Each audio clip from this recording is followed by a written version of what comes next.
What's going on, everybody? Welcome to the fourth and final episode of KindaAnime, your anime podcast from us here at KindaFunny. I'm Barrett Courtney, and I am joined by the Lemillion to my Sun Eater, Mike Howard. Mikey, how you doing today? Barrett, I'm good. I'm so happy to be talking anime with you again. Yeah. One more time, one more final ride together. Yeah. And we got some fun stuff to talk about because you put me on. I want you to know, Barrett, that you put me on to another great anime that I fell in love with, and at first I was hesitant. It wasn't me, Mike. Again, we'll talk about Haikyuu a little bit in a couple minutes here, but that was an audience recommendation for homework. So that's on the anime audience right there. Whatever anime audience member recommended this, I just want you to know you might have caused a problem because you've lit the fire inside of me where this Thursday on volleyball, adult league volleyball, Mike might either hurt someone, spike a ball into someone's face, or push someone over. So just want you to know that's on you. That's on you. Oh, man. But before we get into that, of course, we want to thank you for making this show possible. If you don't know, KindaAnime existed because of your support on Patreon. We're back in October of 2022. We fundraised for the continued future of KindaFunny. And one of the goals we hit was 4 episodes of this very show where we have a home to talk about all things anime. So that means we're at the end of KindaAnime's short run. We want to thank you all so much for showing up for the show, despite it being a regular thing, right? It was like we were doing 4 episodes. I knew I didn't want it to be a weekly thing because I knew if we did 4 weeks in a row of this kind of show, it was going to start being thin conversations of like, well, all right, what are we going to talk about when we just talked about anime like a week ago? So again, I want to thank y'all for showing up every single time when we're posting these once every 3 to 4 months. It's been really cool, and it's been really cool to see the comments and everybody being excited. And, you know, sometimes being upset that we don't get to a certain thing, but that's because there's just so much anime to talk about and too share. Much. Yeah, some say too much for sure. Where was I in my housekeeping here? I know many of you are wondering what the future holds for KindaAnime, and honestly, I'm not entirely sure. I'm gonna be real. Yeah. I don't know if there is so I'm not gonna say anything. I'm not gonna say there's a definitive future for the show. I'm not gonna say this is the definitive end for the show. So maybe it'll exist when we most need it. Yeah, and when I say we, I mean you and me. Yeah, I like that. Yeah, we're on the grand line together. Our journey is just beginning. Maybe it continues. I also like to think like maybe we're Sword Art Online and we lay down in that bed one more time. We put on the goggles. Do they turn on? Who knows? Maybe we'll be back. Maybe we won't. You never know what can happen. Maybe I'll bully Tim enough to bring back KindaAnime and do like a screencast or an anime takeover of screencast once in a blue moon. That's you know. Bad. Yeah. But again, I don't want to make any promises, but either way, I just want to thank y'all for showing up for all of these episodes. Yeah. Of course, if you missed it, this is your first episode of KindaAnime that you're catching. Definitely go back to the first 3. We had a lot of great episodes. The first episode was one where Mike and I talked about like reviewing all of the anime from like last winter season. So that was like Spy Family season 1, My Hero Academia season 6, Chainsaw Man, which took over the world. And then the second episode, we got Ryan Colt Levy, interviewed him, the voice of Denji from Chainsaw Man, which was really exciting. And then we were also joined by a whole bunch of guests on our third episode to talk about what got us all into anime in the first place. That was a really special episode. We had a bunch of special guests. There was one guest that couldn't make it for that episode, and I was really bummed. But maybe we'll hear from them later on in this episode. Who knows? But that's all about the past and possible future for KindaAnime. Let's talk about the now. First, we want to thank our Patreon producers for the month of December who helped keep the mics and lights on and get to watch the show ad-free along with the rest of our Patreon supporters, just like Nathan Lamoth, Delaney Twining, James Hastings, and Casey Andrew have done. Thank you so much. And speaking of ads, KindaAnime is brought to you by Shady Rays. But we'll talk about that later. For now, Mike, it's the last episode of KindaAnime, which means we had one final piece of homework. Us getting into an anime neither of us have ever seen before and reporting back and seeing how we feel about it. Haikyuu was our final piece of homework. Before we give our kind of overall thoughts, we watched the homework we had was watching the first arc, which was like roughly the first 14 episodes when I was doing my research. But to give a quick synopsis, ever since having witnessed the little giant and his astonishing skills on the volleyball court, Shoyo Hinata has been bewitched by the dynamic nature of the sport. even though his attempt to make his debut as a volleyball regular during a middle school tournament went up in flames. He longs to prove that his less than impressive height ceases to be a hindrance in the face of his sheer will and perseverance. When Hinata enrolls into Karasuno High School, the Little Giants alma mater, he believes that he is one step closer to his goal of becoming a professional volleyball player.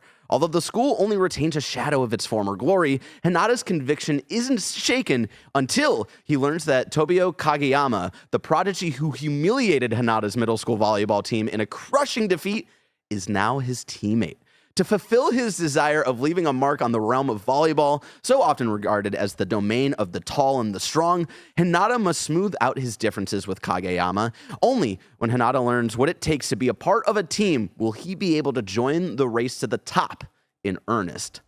Mike, what'd you think of the first 14 episodes of Haikyuu? Barrett, you see this? I'm looking at my palm for all the audio listeners out there. You know that feeling when you just have a great dap, a good high five, a nice little smack on the butt sometimes? Yeah. Felt good. Yeah? It was a great show. Hell Barrett, what an insanely fun show, right? We just came off of watching Blue Lock. So I've now dipped my toe into sports animes. Right. And it's like, you know, I'm a basketball guy. I've been watching the boxing anime. And I'm like, okay, like, where will volleyball take me? And at first I was like, I'm not going to like this. And I was quickly just quieted by that. I was like, no, I love this. I can't get enough of it. And I'm excited to talk to you about those first 14 episodes because, man, what a journey it was. Again, I want to give a shout out to sports animes in general. They do such a great job at telling a story, also familiarizing you, the watcher, on what the sport is and how it actually plays, right? Like, I find that always fascinating of like, well, what if I don't know what volleyball is? What if I don't know what the 6 players on the court actually do and their roles? And I'm always impressed of like, oh, wow, no, they take the time and they pay attention to the details of like, no, this is what each person is. And we're going to explain to you. We're going to explain to you the rules of the game. What's the score count? How long does a match last? Like, I am impressed always at the core of like, hey, when we do a sports anime, it's not just about friendships being built. It's not about 2 rivals battling each other. It's about like, the no, sport. I'm going to tell you all about it. And so, yeah, great stuff. I want to shout that out really quick before I forget is like I was really impressed with like the onboarding of the sport. Like I wasn't overwhelmed. Like I'm not a huge volleyball head. We probably played volleyball back in like middle school for gym class or whatever. But like I never knew of like the specific positions and all that stuff. So I like that like in the first few episodes, it's just the basics, right? Yeah. What's a setter, a spiker, and like I think like a receiver, all that stuff. Yep. And then they slowly get into the libero and like all of those positions and switching out and like the rotations of the teams and all that stuff. And so, yeah, I want to shout that out really quick. But yeah, I'm in the same boat as you. This is my first team sport anime. Like I would count Skate the Infinity a little bit as like a sport anime. But this was like my first like, all right, there's a whole team. This is like a competitive kind of like team sport. And I was really blown away of just like the kind of wholesomeness, the camaraderie that comes together when you're trying to learn how to be a part of a team. Even though like I'm not a big volleyball head, right? Like I played baseball for a majority of my youth, right? And so there's just so many things that like spoke to me of like figuring out how to be a team member, figuring out of like not trying to be the number one, but like looking at it as a machine that you're all there to support and help each other out.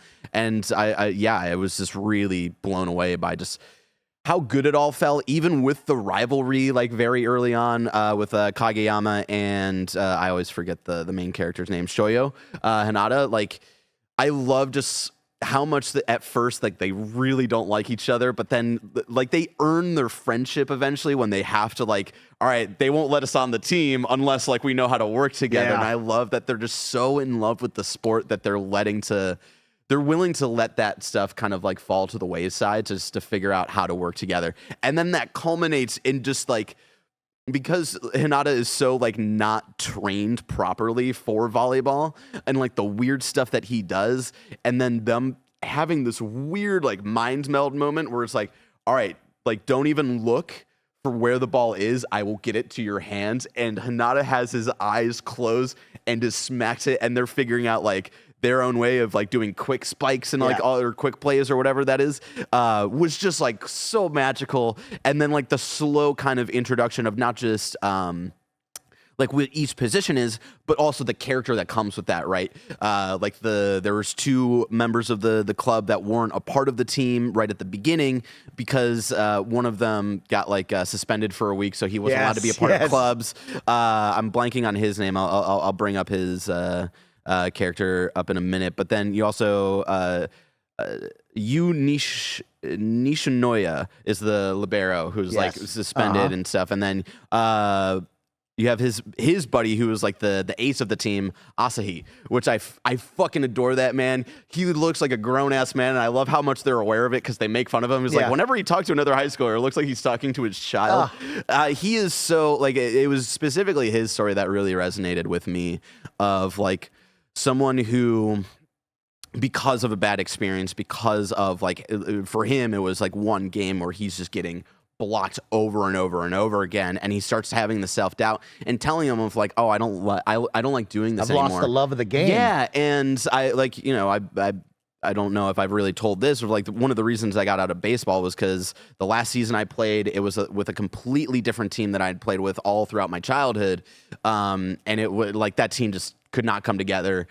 We were the worst team in that league that season, and I kind of just stopped because I was like, I don't think I love this anymore. But then, like, just like Asahi, or like in the back of my head, I was like, no, you do fucking love this. Stop telling yourself this. And it's like, it's just so beautiful when he finally comes on, and again, they're just like kind of fully working it all out, and the matches are hype as hell too. Even though they've just been practice matches so far, like it's just a good old time. And like honestly, the highlight moment for me was when the manager, which I'm very confused of, like the girl manager, is she just another high school student? Yeah, I believe so. Okay, I just find that interesting of like, she's a manager for their team, but she's not on the girls volleyball team. She's just like there to like help out or whatever. Support the team, But when they throw up the flag to like hype up this like old rivalry, and I love that's how they get like their new coach and all that stuff. It's just like it fucking got its hooks into me, and this is one that I'm going to be continuing. Like,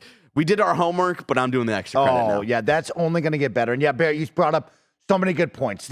When the I becomes a we moment in the game is always great, and it resonates with any human being around the globe of like, in a team setting, it will always be I, and then it becomes we, and it's so cool. And then, like you said, they played on the perfect sports tropes, right?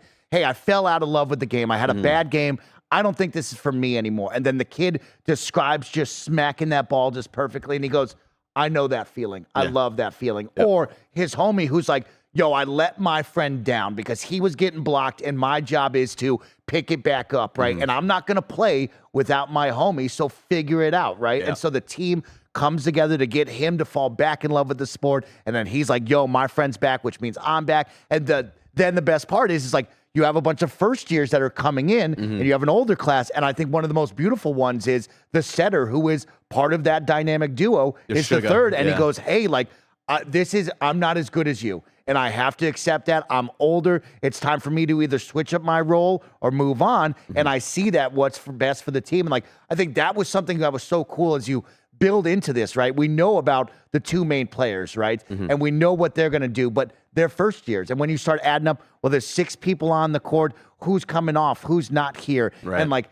seeing those moments where the captain is going to look at you and say, hey, this is what's best, let them continue to work.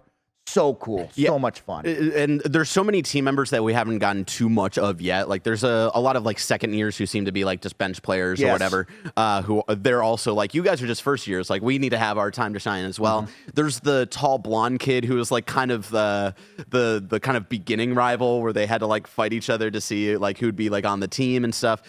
We haven't gotten too much of him, but I find it interesting because he's on like a lot of art for the show, so like I feel like he's going to be a big player like later on, because like he's just kind of, he's been playing games, but I feel like story wise he's a little bit more sidelined. Yeah, I think his time is coming. Right there, right? And also his buddy is also like, I need to train. Exactly. I'm a first year, and I know that first years usually don't get much playing time, but I want it, right? And he goes to the guy and he's like, teach me how to serve. And the guy's like, hey, you don't have much time before the tournament, but like, let's do this. He goes to the like local community guy. Oh my God. And I think there was so many fun moments, right? Of like, we start in middle school. We start with one of them being King of the Court, right? Which is a nickname you thought was like super dope, but turns out it's not what he wants, right? He doesn't want that. And on the flip side, we talk about a kid who's forced his friends to come play with him so he can get it out, which I think is so cute. I want to let you know, awesome, if, like, in that first episode, I was watching, I was like, this is the most Mike Howard shit. We're playing soccer, everybody. I don't Earl the care. squirrel, come on.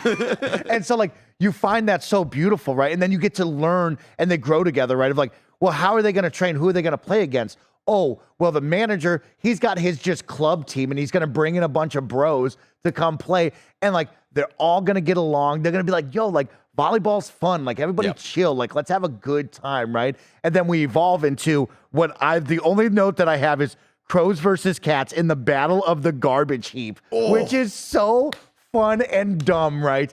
And like, you can see it takes that moment, just like all sports, where we get to an intense level when it's supposed to be fun and like heartwarming, and then it gets intense. And then the other manager's like, well, it's a practice. We thought we'd rematch and play more and more. And they just play all day and night. They like, play all day, but they awesome. keep losing and stuff. But and like it's intense because you know, like, the emotional background for it, right? I love getting the backstory of like the older coach on the I forget the high school name, but like the Cats team, right?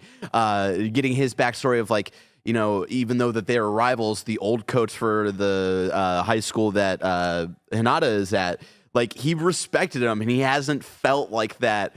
I don't like the passion since he was able to face off against him, and he's like reminded of that seeing their first game together. And I thought like that was really cool. I love that, like, I think the setter on that team is like the kid with the highlights who just doesn't care about anything or volleyball. So fun. He's just like, I don't know, I'm just here to hang out. But he's really good at the sport, and he's got like a really good like tactical mind when it comes to all of it. And his fucking sneaky ass move where it's like he's gonna go to set and he just like pushes it over. It's like, oh god, it's so good. Yeah, it was special. Like that manager you bring up talked about connections, right, and networking, and like how he had that bond with the other school's manager, but now he's gone and retired, right, due to old age and health. And he goes, if you didn't call me and come after me, this never would have happened. Right. And now we have this connection where we can do it again. You're like, oh, that's so beautiful, right? And I think that's one of my favorite parts is when we do these team sports animes, right?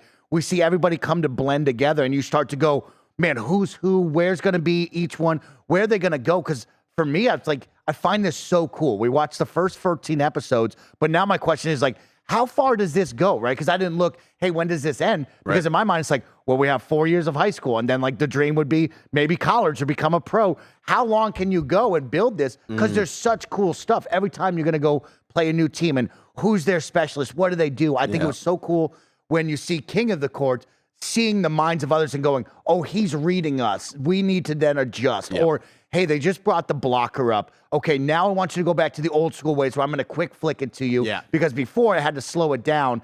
And I mean, nothing's better than anime when we get super video gamey and over the top. Dude, where he's got the laser vision and he knows. I literally out loud said, no, he don't got the laser vision. And he got the laser vision. You're just laughing going, this is so funny and awesome. And yeah, I was really impressed with how much fun it was. We got some out of the sport, like kind of build up, but it was very much like, hey, we're in the court and it's about volleyball. And honestly, like I really like that stuff. Like it just like, let's focus on the sport. Like we're not focusing too much on like how their studies are going. And maybe that stuff gets brought up every once in a while, like past year, but that is, I love that we're just, let's focus on the goddamn sport, which I really like. So I was doing some research because I was like, I'm all in on this. Yeah. How many seasons are there? All of this stuff, and the anime ended a couple of years ago, fully adapting the manga, or not fully adapting the manga. There was supposed to be a season 5, and then it went quiet, and then there was like maybe talks of like movies to wrap it all up. We have some breaking news as of today, Mike, over from Anime TV -jp.net. Haikyuu movie, I won't say what the sub-headline of the movie is, just for spoilers, reveals character visuals. So the movie, so it's going to be a 2-part movie. Okay, cool. To wrap it all up. So it'll be the first 4 seasons that I imagine, and then these 2 movies to wrap up the main story. The first is set to premiere in Japan on February 16th, 2024. And so that's going to be really exciting. And it seems like we got in at the perfect time. Right you now, know, like now you keep going. We just keep watching. now we have the time to you know watch through it all. I think there's like a couple of movies as well that have already come out that I don't know if those are like original movies or if those are adapting other things from the manga, but it seems like to be the perfect time to be jumping in because now we have all of this and then it's going to wrap up soon. So, yeah. One final thing from me is I love this anime and I like a lot of the sports animes because it always comes down to the competition and rivalry of the other person on the other side and how I'm competing against them. And I love the moments of seeing similarities, understanding what they're talented at and how you counter that. But I think what they did so well in this one was at the end of the garbage heap, the Battle of the Garbage Heap, all the kids came together and you saw they were so similar, right? And I think that's like, you boil it down to the just basic human beings being human beings. We're all the same, right? It's like, and this kid is jacked up and he's excited jumping around. The other kid's like, yo, you were so great. I love the punk kid so much. And then the two setters are like, yo, man, you were really good. How'd you do that? Teach me some more. And he's like, yo, bro, I don't care. And then the two kids in the closet that were like, you like that cute girl? You could talk to that cute girl, but she don't want to talk to nobody, but you should talk to him. And he's like even when she ignores you, it's great. And he's like, he looks at me, he's like, you're just like me, bro. And like, that's some of the most beautiful stuff of like, when it's on the court between the lines, it is always do or die, give it your all. But when you step off, we're all human beings and pals. we connect so much. And it's like, they did a great job of doing that. It's fucking sports, baby. Ah, it's fucking sports, man. Well, that was our final piece of homework for the year, and what a way to go out. Haikyuu, definitely highly recommend. I know we talked a little bit of spoilers, but it was just the first 14 episodes, pretty much just setting everything up. The next thing seems to be the kind of the beginning of the big tournament arc, which I'm a bunch really of different excited. schools. I love that they were like, don't look ahead, right? Because they looked at it and they're like, oh, D-Tech, if we win our first game, we're going to play them. And he's like, no, let's focus on the now, right? And like, you go through it, and of course, the best teaser is the captain's homeboy from before goes to a different high school, and he goes, well, maybe we'll play each other, homie. And like, of course, he gets the letter, it's nighttime, and he looks up at the moon, and the other homie's looking at the paper, and you're like, oh, shit, bro. Anime as hell. Two bros are about to collide, y'all. Oh, man. So that has been our thoughts on Haikyuu. But we're just also watching anime just in our free time, just whenever we have the time. So just in general, Mike, what you been watching? Yeah, I'm going to take a little bit of a left turn here, Barrett, and we're not going to talk anime, but we're going to talk live-action anime. We're going to talk about One Piece on Netflix, which surprisingly we haven't talked about yet because I know our cadence has been different, but I'm really excited to talk about this with you because I'm going to say it right here. They did a great job with the One Piece anime. Wow. Turning that into live action on Netflix. They absolutely crushed it. I think there is something to be said a little bit differently than the Death Note movie that we watched that nobody really enjoyed, from Cowboy Bebop that didn't quite hit the mark, right? I think this one hit the mark. And I think, of course, when we talk about the core, of One Piece, those core pillars of like friendship, adventure, right? And like more of a positive spin instead of like a drama or anything like that. I think that's what lended this to being like that much better. And man, Netflix killed it, right? The casting, I loved every single one of them. I don't think you could put them all on the line and I couldn't say, oh, you're not the right fit, right? Every single one killed it. Big shout out to Zoro. That guy looked so freaking good. It's unbelievable.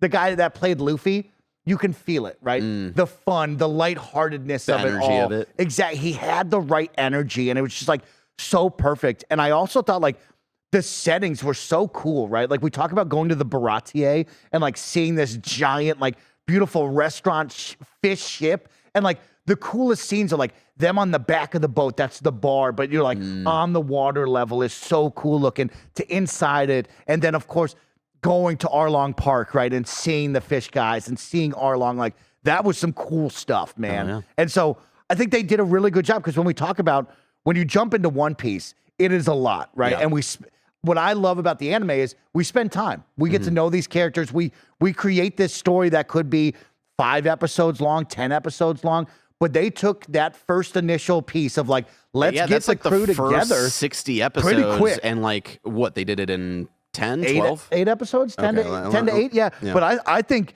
they did a great job shortening that story, right? Like, we got Captain Kuro and the cats, right? We got to see Arlong and Arlong Park. We got Nami fully committed onto this boat, right? Like, I think we did a great job of bringing everybody together and having fun and getting to see different people. Colby's in it, right? We got to see the guy with 8 episodes. We got to for the see the first season. jabroni with the jaw and his kid and what that kind of dynamic was. And like, man, I can't speak enough about how Do good we I get to thought see this the was. dog? So I haven't watched it yet. Okay, just for okay. full disclosure, I don't have Netflix right now. I'm gonna sign back up in February when Avatar: The Last Airbender comes out. Ooh, okay. Because that'll be the month where we just catch up on a bunch of shit, and then I love that. cancel Netflix again. Yes. And so like, do we get to see the dog around the time that like Nami's recruited? Because I remember That like beautiful that little, dog with Buggy and the lion and like the house burning Yes. down and like him like being upset like with his. I don't remember. I don't. It's not. Let's just say this: if the dog's in there, it's not as powerful as in the anime and in the comics, where you really feel it. Right.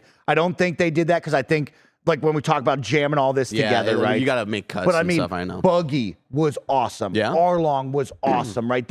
I have main still not seen villains, Arlong. I'm very fascinated to see what that looks like. Captain Alvida, the most beautiful pirate on the sea. She was great, right? Like they did a fantastic job on this. And I go back to like, I think the core pillars of One Piece lend itself easier to onboarding new people, being in a live action setting. Sure, like, yeah, we have the stretchiness of Luffy. We have these kind of out of this world characters. But like when it comes to being on there, I think they did a great job. And I hope they get a second season and a third. I'll still stay to this day. I think Cowboy Bebop, the live action, should have got a second season because it was good.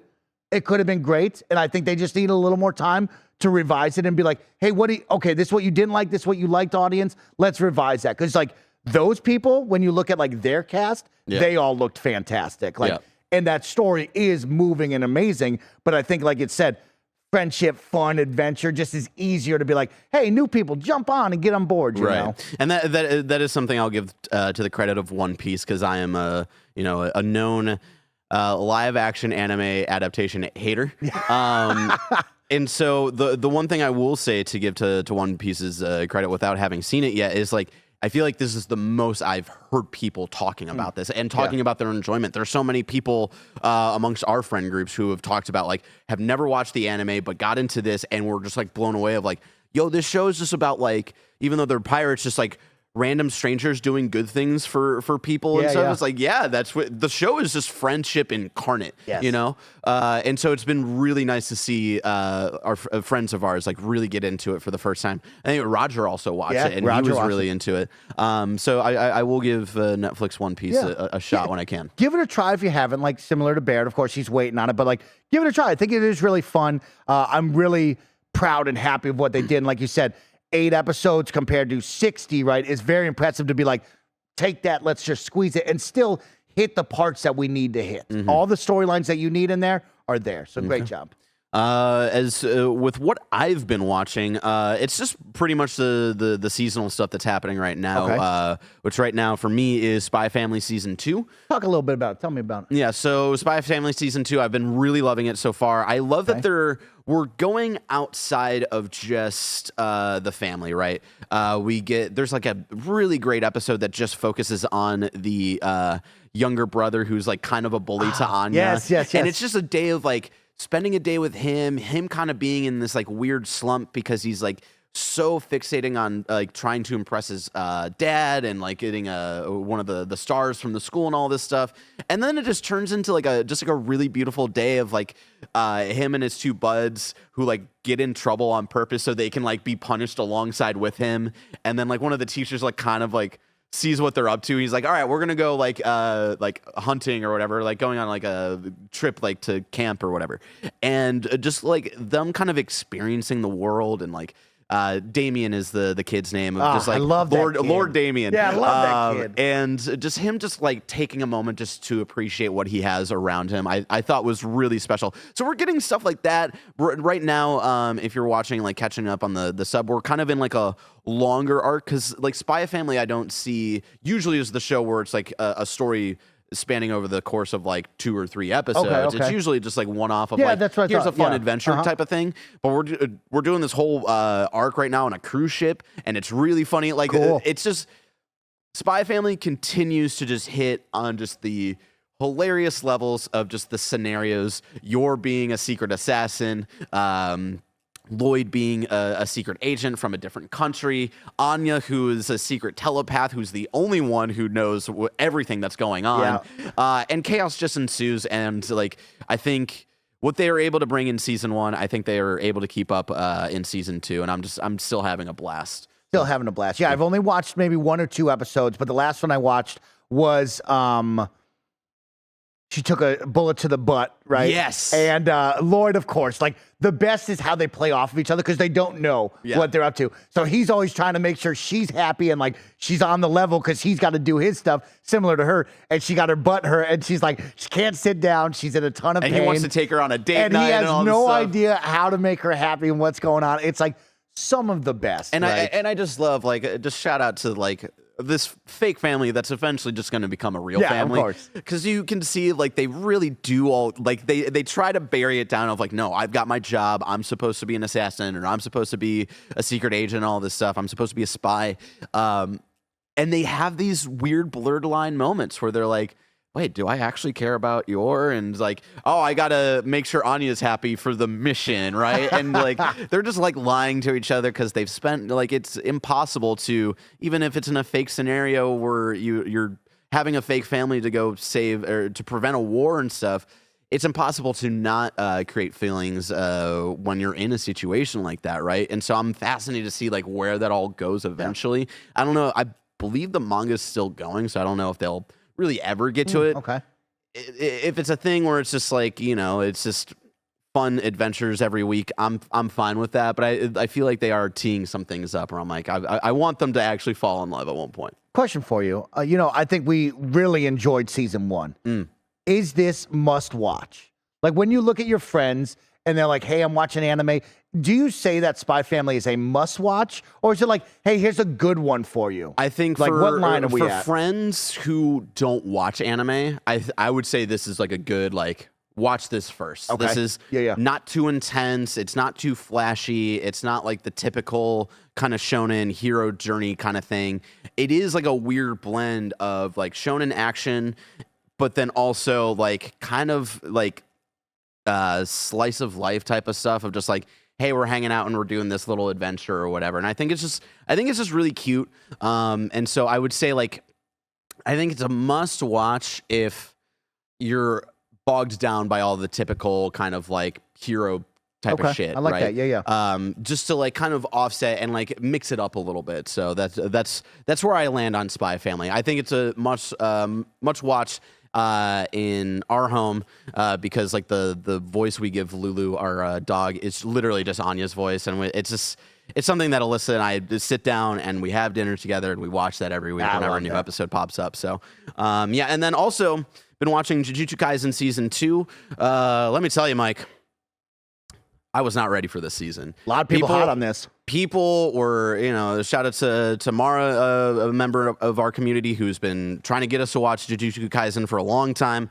Finally watched it, wasn't into season 1, then watched the movie, then I was super in, rewatched season 1, prepared for season 2, and I was not ready for the emotional fucking roller coaster I was going to go on for season 2 because they set up things, I think, pretty straightforward in season 1 of like, all right, Yuji Itadori, what's your overall goal in this story? Okay, the mission, you got to eat all of Sukuna's fingers because you're going to put all of his cursed energy into you, then we're going to kill you, and then we'll all, like, Sukuna will be gone forever type of shit. And you're like, oh, okay, we'll get, every arc will get a finger from some random curse or whatever, and season 2 flips that shit on its head so goddamn fast, and you're like, no, we're going to speed things up in a way that you were not expecting emotionally, plot-wise, story-wise. It's just like, it's insane of what they were able to build up in, I think, a good enough way in season 1. When I had only watched season 1, I thought it was decent enough. It didn't quite get its hooks into me, but I'm really impressed with like season 2. I am invested in everybody and heartbroken every goddamn week. When a new episode will come out and I'll be like, they can't top this as like a great quality episode, as something that destroys me emotionally, as something that gets me hyped because like there are fights every goddamn week, sometimes not even the same fight. There's so many different like mini fights going on in this big arc that's happening right now. And I'm like, they can't top this. And then the next episode comes out. God damn, man. And so, yeah, Jujutsu Kaisen season 2 has been absolutely great. It's really weird of like the first 5 episodes of the season it was like a really short arc, and it was like a cool like flashback season. I think I talked about on the last episode when that season started. And so since then, the rest of the season has just been this entire Shibuya incident arc. And it keeps going and it keeps going and it keeps going, but not in a bad way, in a way where you're just like, I need to watch, but I'm scared to watch because things keep going insane. And I got to give a shout out to, like, I'm not familiar with the voice actor who voices Yuji Itadori for the Japanese subbed version, but there's an end of an episode that came out, I think 2 weeks ago at this point, that a video came out of him recording, essentially like very, very small spoilers here of like Yuji has to scream, and he's like scream yelling at himself.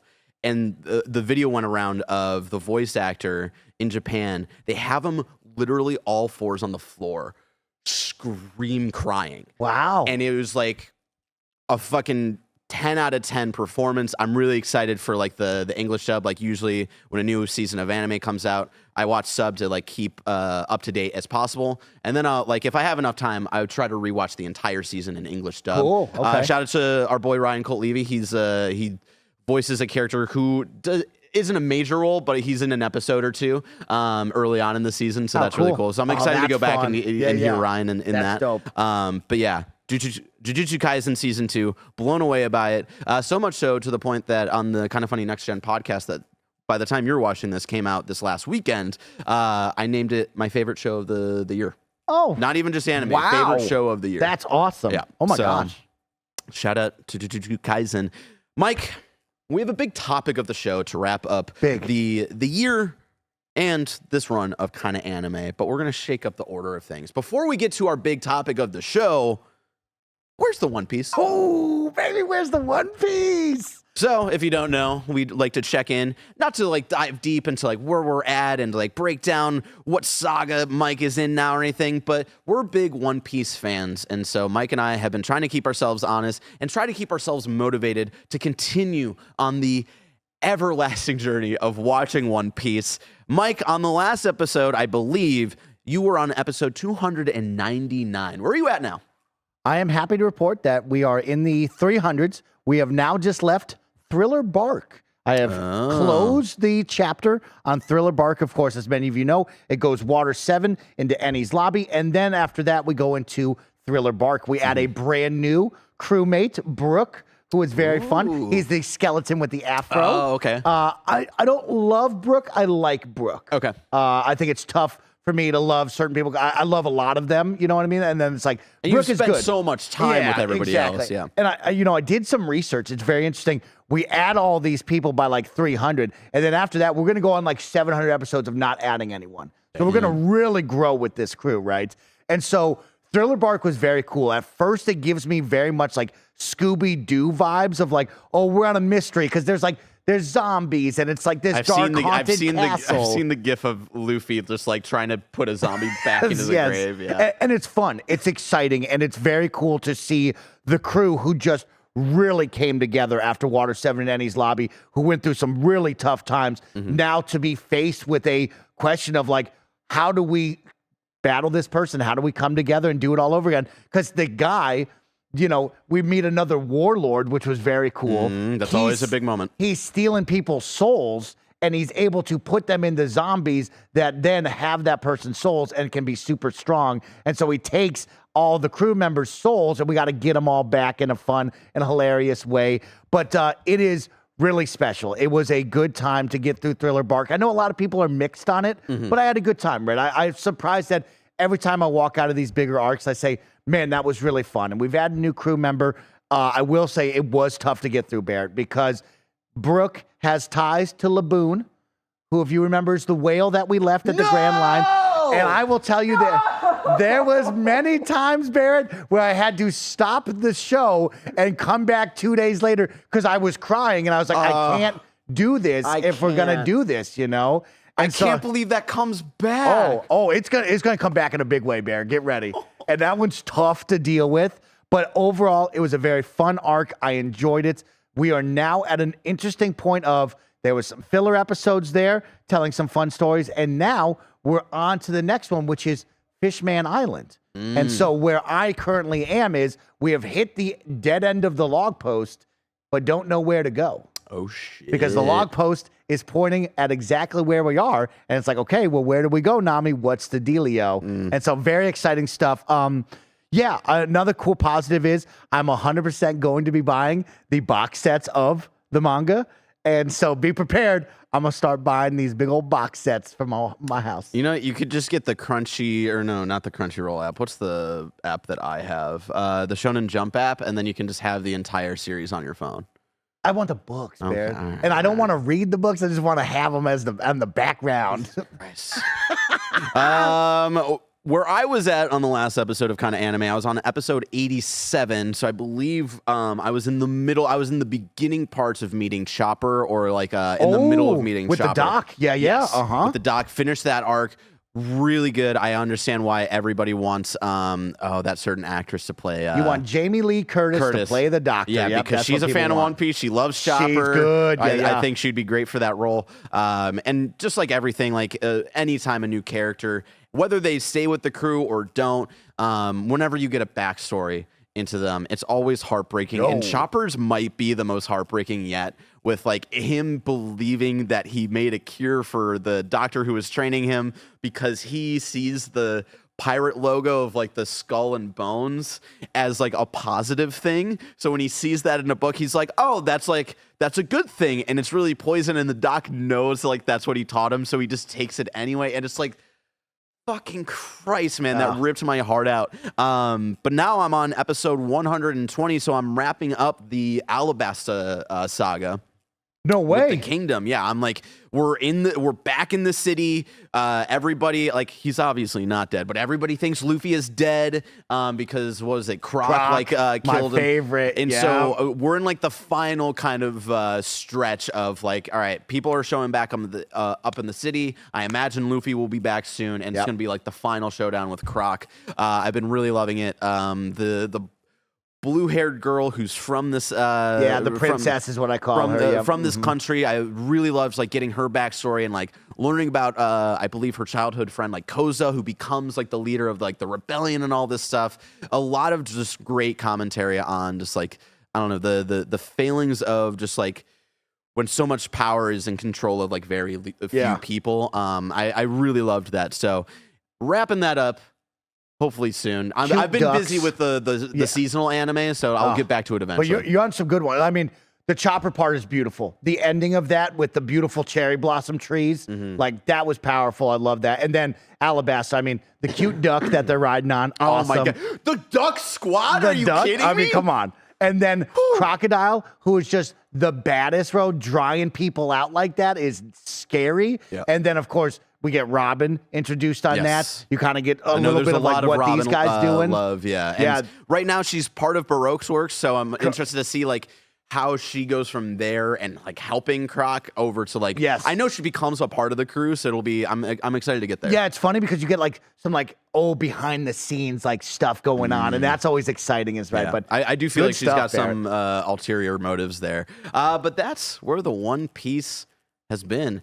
Before we get into our topic of the show, I want to let you know about a word from our sponsors. This episode is brought to you by Shady Rays. 'Tis the season of giving. Get the perfect gift for a special someone, yourself, or both. Our friends at Shady Rays have you covered with premium polarized shades and quick swap snow goggles that won't break the bank.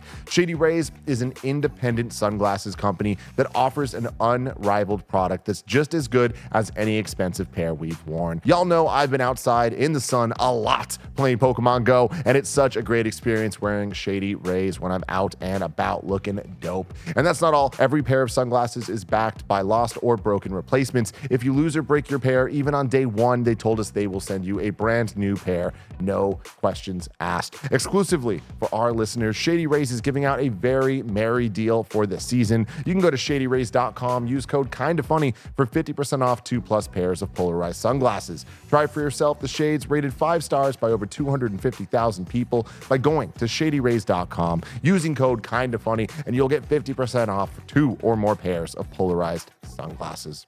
Welcome back to the show. Mike, our topic of the show today is our top 5 anime of all time. How this is going to work, Mike and I, thought long and hard about our personal top 5 lists, and we have not talked to each other about what our lists are or anything, so we're just going to share what our top 5 is, talk about why we love it in kind of just like an overall type of way. And what we'll do is we'll go, we'll kind of go in rounds. So we'll go 5, 5, 4, 4, 3, 3, so on and so forth.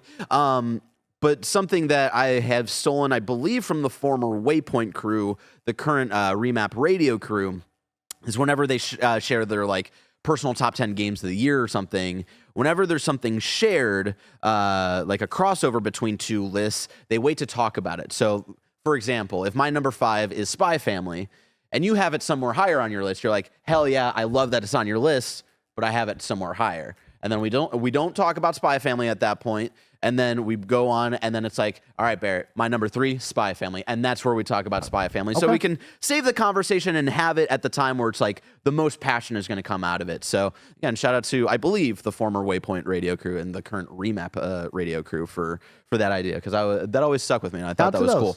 So to kick it off, Mikey, what is your number 5? Number 5, Barrett. So just to set the stage, of course, you and I have talked about this, the anime kind of noob here of being me. I had a list of all my animes I ever watched, and I've lost that list, just so people know. But I dug deep, and I really reevaluated my top 5. And so at number 5, I put Space Dandy. Oh. And I think if you know me, you know the animes we have talked about during our journey at Kinda Anime, you know what I'm looking for. And I'm looking for that lighthearted adventure, that friendship, that fun, that kind of comedic humor that I need here to keep me going. And I love Cowboy Bebop. I think Cowboy Bebop is so badass and awesome. But what I found in Space Dandy was all of the core pillars that I want out of an anime mixed with Cowboy Bebop. And man, oh man, Baird, did I fall in love with Dandy. All the dumb hijinks, the adventures he goes on are so much fun. And there's some episodes where it's trippy and it's weird, and I want it to end because I simply don't like it, and I get through those, and we get awesome episodes that make me smile and laugh, and he's always in dumb, fun situations. It's like he's like Johnny Bravo, where it's just like, what's Johnny doing now? And he's doing something dumb out there. And yeah, Space Dandy is so much fun, and from the first episode on, I was into it, I loved it, and I just can't say enough about Space Dandy. So I had to put it at 5 because I love Cowboy Bebop, but I loved what Space Dandy did of like, we're like that, but we're more fun. And I was like, yo, cool. That's where I want to be. That sounds like a perfect top 5 for you. Yeah, Space Dandy still have not watched, but that is one that gets brought up to me all the time. I'm like, hey, check this out. And because I was not expecting it, that was a surprise for me. So I gotta check it out soon, since it's one of your favorite anime of all time. My number 5, Mikey, is Jujutsu Kaisen. Oh, which was a surprise for me. Again, I've been thinking about this list for the last couple of months. Things have been moving back and forth, and really with this season 2, I think it's already up there for me. And I'm kind of encompassing the first 2 seasons and the movie. Right. And I talked about this, I believe, at the very beginning of the year, where I watched through season 1. Really, I enjoyed it, but the world and the villains and the rules didn't really grab me. I feel like the way they onboard you in season 1 was a little bit weird, but I still liked Yuji Itadori, who's the main character, Gojo, who's kind of his master and teaching him how to use Jujutsu sorcery. And there's goofy, fun characters, super serious characters who are still badass as hell. Fushiguro is the guy who summons his demon dogs, and they're fucking cool as hell. And I just love the thing that did gravitate towards me was that first episode of it starts off with Yuji's grandpa dying, and his grandpa being like, hey, live a life where once you die, people are surrounding you, and you were able to give something good to so many people out there. And that kind of becomes the driving force for Yuji of fighting to make sure people can live happy lives. And it's such a wholesome goal. And then the rest of the show is oh, that's what you want, but we're not going to give that to you. We're going to break your heart over and over and over again. The early, I don't want to get too into season 2 spoilers, so it's kind of hard to talk about it. But the thing that really broke me in season 1, which came out a few years ago, so I don't mind talking about it a little bit, is like in the intro, right, of like the opening cut or the opening like intro with like the music playing, fucking awesome. And then they kind of build up this character at the end of the intro of like, oh, that must be the Sasuke. Like he's a high schooler who we got introduced to, and he's kind of edgy, but he's not part of the high school yet. So he's got to come in and probably be like the foil to Yuji a little bit. And they just fucking kill him in that first arc. Like it's nothing too. And then you really get like the film pulled back of like, no, this is what this story is about, and this is what it's going to be. And I really liked that stuff, but it was really Jujutsu Kaisen 0. Shout out to Kate Sanchez, who was like really championing for that movie. So much so to the point where when it dropped on Crunchyroll, I was like, all right, I got to watch it. Even though season 1 didn't fully grab me, I got to check this out. And 0 is where I fell in love. 0 is like essentially a prequel that takes place a year before the anime. It's a different protagonist, someone who we don't know why we learn in the movie why he's not around in the anime. But Yuka's story in Jujutsu Kaisen 0 like really fucked me up a lot. A lot of his journey is kind of getting over not getting over, but coming to terms with the death of a childhood friend that is kind of like formatted or kind of turned into a curse. Like his childhood friend turns into a curse and she like haunts him, but it's kind of one of those things where she's very protective of him. So that's how he fights curses, is using like her power. But like kind of like realizing how much he loved her, but not letting that be a hindrance and all this stuff. That was like, that really hit me to my core. I had a very good friend, a person that was the first person I ever fell in love with, who passed away, unfortunately, when we were in middle school. And so just like getting that story that was like such a specific thing to me, like really just, I was not expecting that.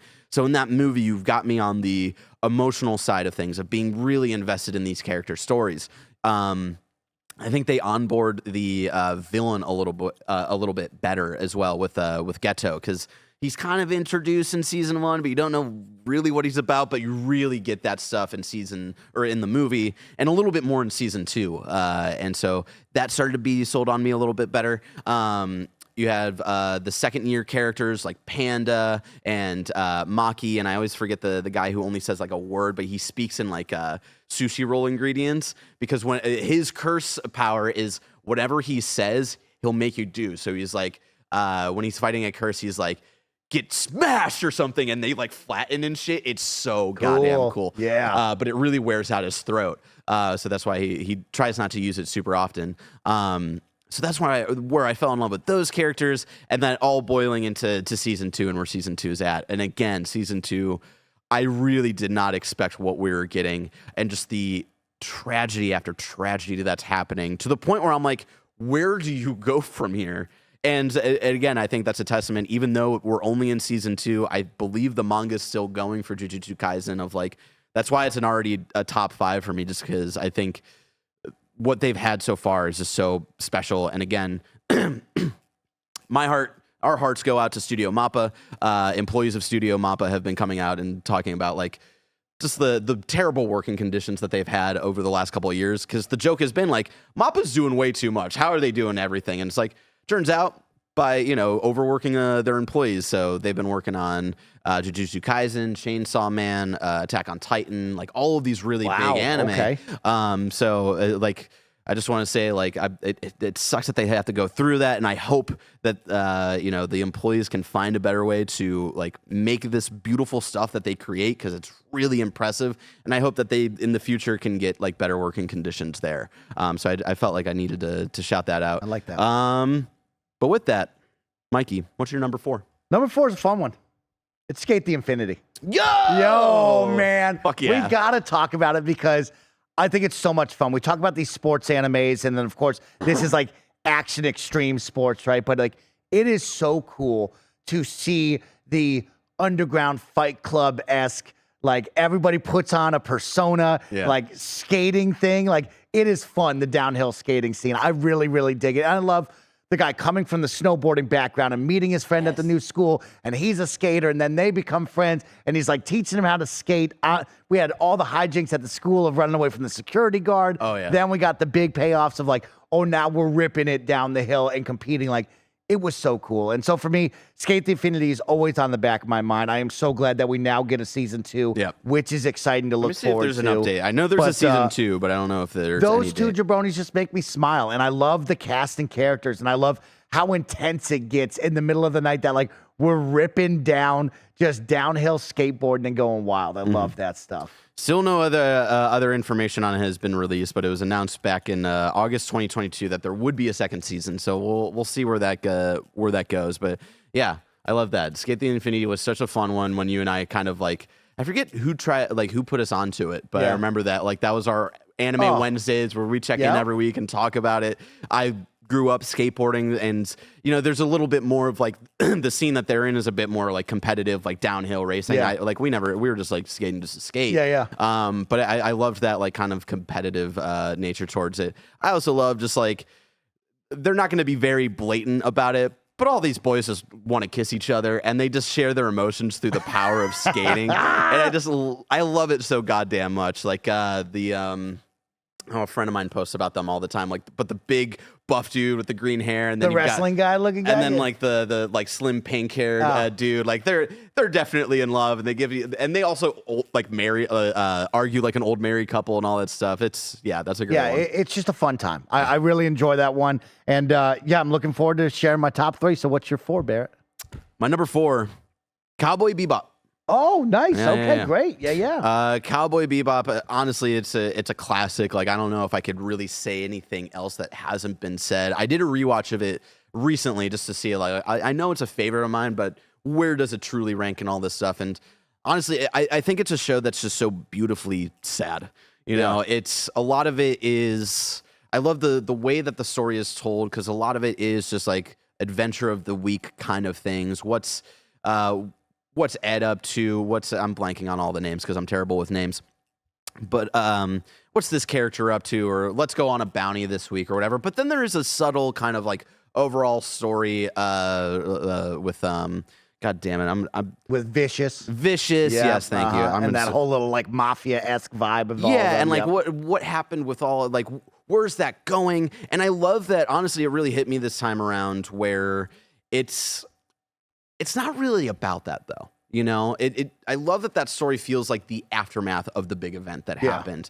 And it's just these characters trying to navigate what the rest of their lives look like, whether for better or worse. I love just like the little things of, very little about Ed, but she's just now along for the ride, and she's just this really weird character.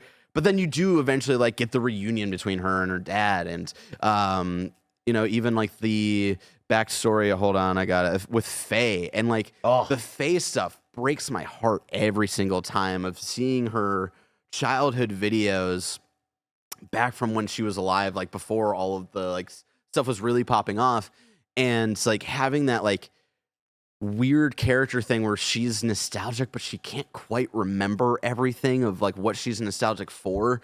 I also just love the pacing of that series. It feels very 60s, 70s sci-fi. A lot of it's very slow. We're breathing in these moments. And that's something that like I didn't quite think the live action thing adapted super well. It felt more modern sci-fi. And I think there's just something special there of like we're gonna just like pan and slowly look at like this really cool intricately designed ship for a little bit, and then we'll get like a casual conversation of like, yo, what are we having for dinner? And it's beef and spring beans. Like there's no beef. Oh well, it's spring beans. I don't know. It's Cowboy Bebop is like a really special one. Obviously, it's an all-timer. People talk about it all the goddamn time. But for me, it really hit for me this time around of why I love it and why I gravitate towards it.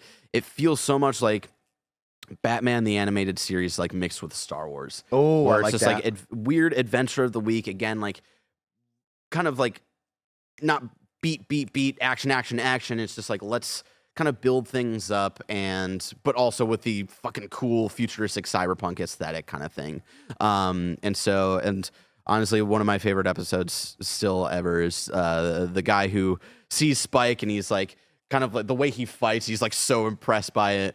And Spike's trying to train him, and he's just like, "Just be water, my friend." And that quote will always stick with me. I love that. So, that is my. And another quote is, again, I think this quote kind of encompasses the entire series. Is, well, whatever happens, happens. It's just that kind of that mood that show perfectly captures. So now it's my number 4. I love that, Bear. Yeah, I'm a big fan of Cowboy Bebop, as I said, with Space Dandy, and those characters will always be iconic and special to me. Mm-hmm. That ship will always be sick and nasty. And like you said, like the bounty, when they bring on the TV and it's got the 2 cowboys and they're talking, the 2 of them always make me laugh. I think it's so dumb and fun. And there's like even little stories, if like you pay close enough attention, where like one of them quits that job near the end, and then you like see him at an airport and he's not in his cowboy get up, like picking up his mom, or his mom's picking him up from the airport. Like just little details like that. Like there's like the hillbillies who are always just like happen to be wherever like the main crew is. Like I love that shit. Yeah, it's a good time, man. That's a good one.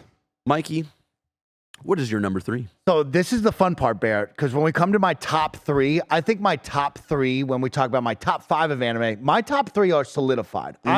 I can look at you at any moment. We could be walking down the street. It could be a year from now. I would know my top 3. I think the 4 and 5 spot I put together, and maybe they could change depending on my emotion of the day. But like my top 3 are locked in, and I'm excited to talk about number 3 because number 3 is special and important to me, and that's Samurai Champloo. Oh, I think this is the raddest anime. It's got the samurai anime with the swords and the movement and the blood. It's got 3 friends coming together, 3 people that shouldn't be together now come together and they become the best of friends. And most importantly, it's got the dopest hip hop soundtrack that goes alongside all of the animation that I think just complements it so well, that takes it to the next step, right? Of like every single time there's a cut, it's like the DJ squeaking the turntables is like, and they go somewhere else, or the beat starts to pick up and they go somewhere.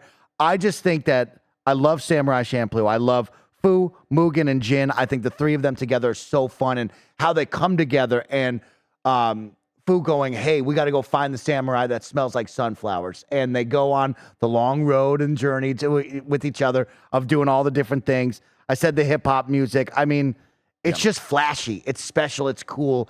And coming off of Afro Samurai, which I really enjoyed, I thought this was awesome, of like, oh, here's another cool story about a samurai and what that could look like in the animation style. And most importantly, the music complements it so well. Yeah, I've heard a lot about Samurai Champloo. Kevin, I know, really loves it. I might be talking a little bit about Samurai Champloo with our special guest in a little bit here. Oh, cool. Just bringing it up casually, but that guest talked a little bit about the music. Yeah, it's the same creator as Cowboy Bebop, right? And so, like, I've heard so much of like how much they play around with music, which doesn't surprise me because even though Samurai Champloo is more hip hop and stuff, like the way they play with music in Cowboy Bebop with jazz and all that stuff also just like really clicks in with how they animate and like the pacing of certain like actions and all that stuff. Like they have a lot of fun with it. So that's another one I need to get to eventually. Yeah. That might be a good winter vacation kind of watch through. You watch that, you know what you're gonna want to go play? Ghost of Tsushima. You'll immediately be like, yo, I got to go get on my samurai grind right now. So, like, am I playing Ghost of Tsushima, but then also, like, blasting my hip-hop playlist? Hey, that's a great idea for the Sucker Punch people. Get it going, y'all. Just saying. But yeah, I love that one. I will always love that. That's my top 3, yep. My number 3, My Hero Academia. Ooh, I'm telling you, pause for a second, because that is a little bit higher on my list. That's if you want to wait. That's a little bit higher on your list. Mike, what's your number 2? My Hero Academia. Whoa! Let's talk about it, baby. Let's talk about it. You go first because you just had it a little bit higher on your list, or a little bit lower. But like, yeah. Let's talk about it. My Hero Academia, like we've talked about before, casually on other shows and whatnot, is My Hero was the big anime that got me back into anime in like this kind of modern run. We talked about it, I believe, on the last episode of like what got us into anime. And My Hero was the one where my friends had been talking about it for years because it was really popping off and really popular in like those first like 2-3 seasons. And it was just, just so happened to be, it was back in 2019, I remember I had the day off, or it was like the weekend or something.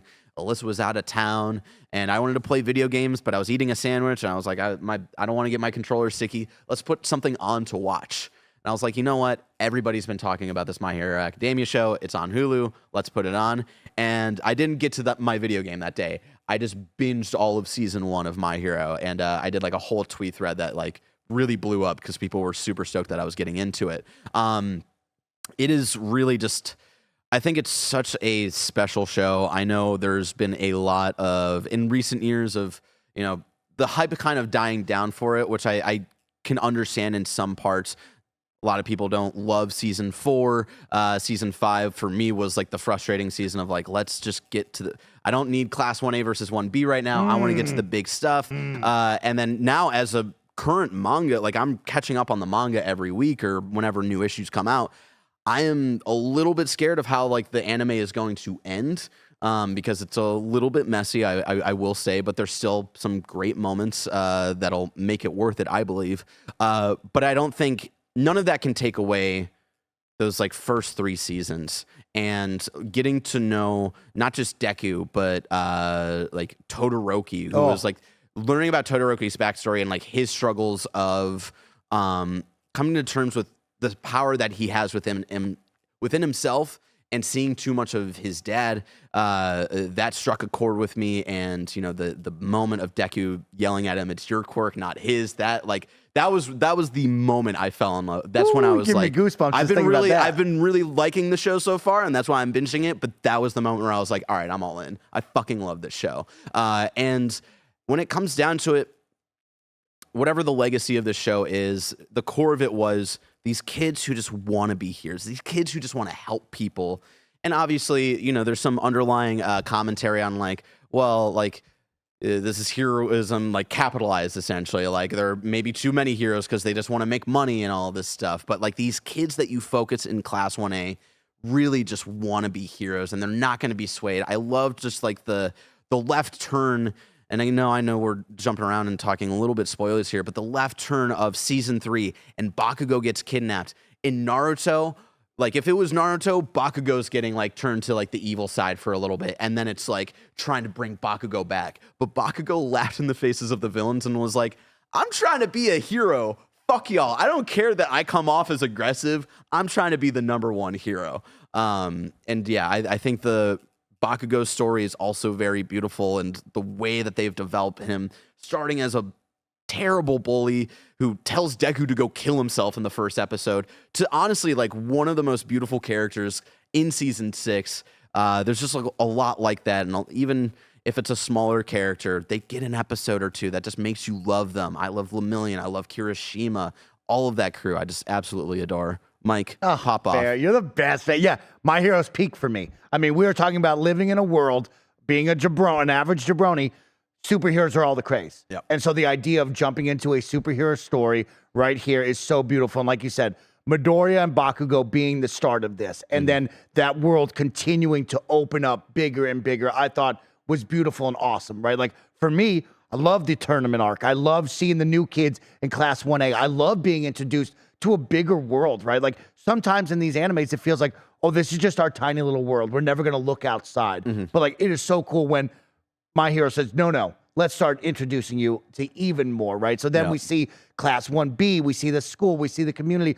Oh, we're seeing every hero known to man around. We're going to have an arc where other schools are coming together to like get a hero license exam thing. It is so cool. And I love everybody has the different quirks and what those quirks do and their powers and how they use them, right? And like becoming a team, just like we talked about with Haikyuu, right? Of like, we're all individuals, but if we work together, we can solve this problem. And I am one of those people that I told you, I don't know how One Piece My Hero can get any better. And somehow the next season it followed up and it got better, right? Because we have reached the mountaintop. You told me a story where I go, oh my God, this is the best. You can't do it any better. And they said, oh, just wait. We have another story to just keep going. And it continues to sail and keep going for me.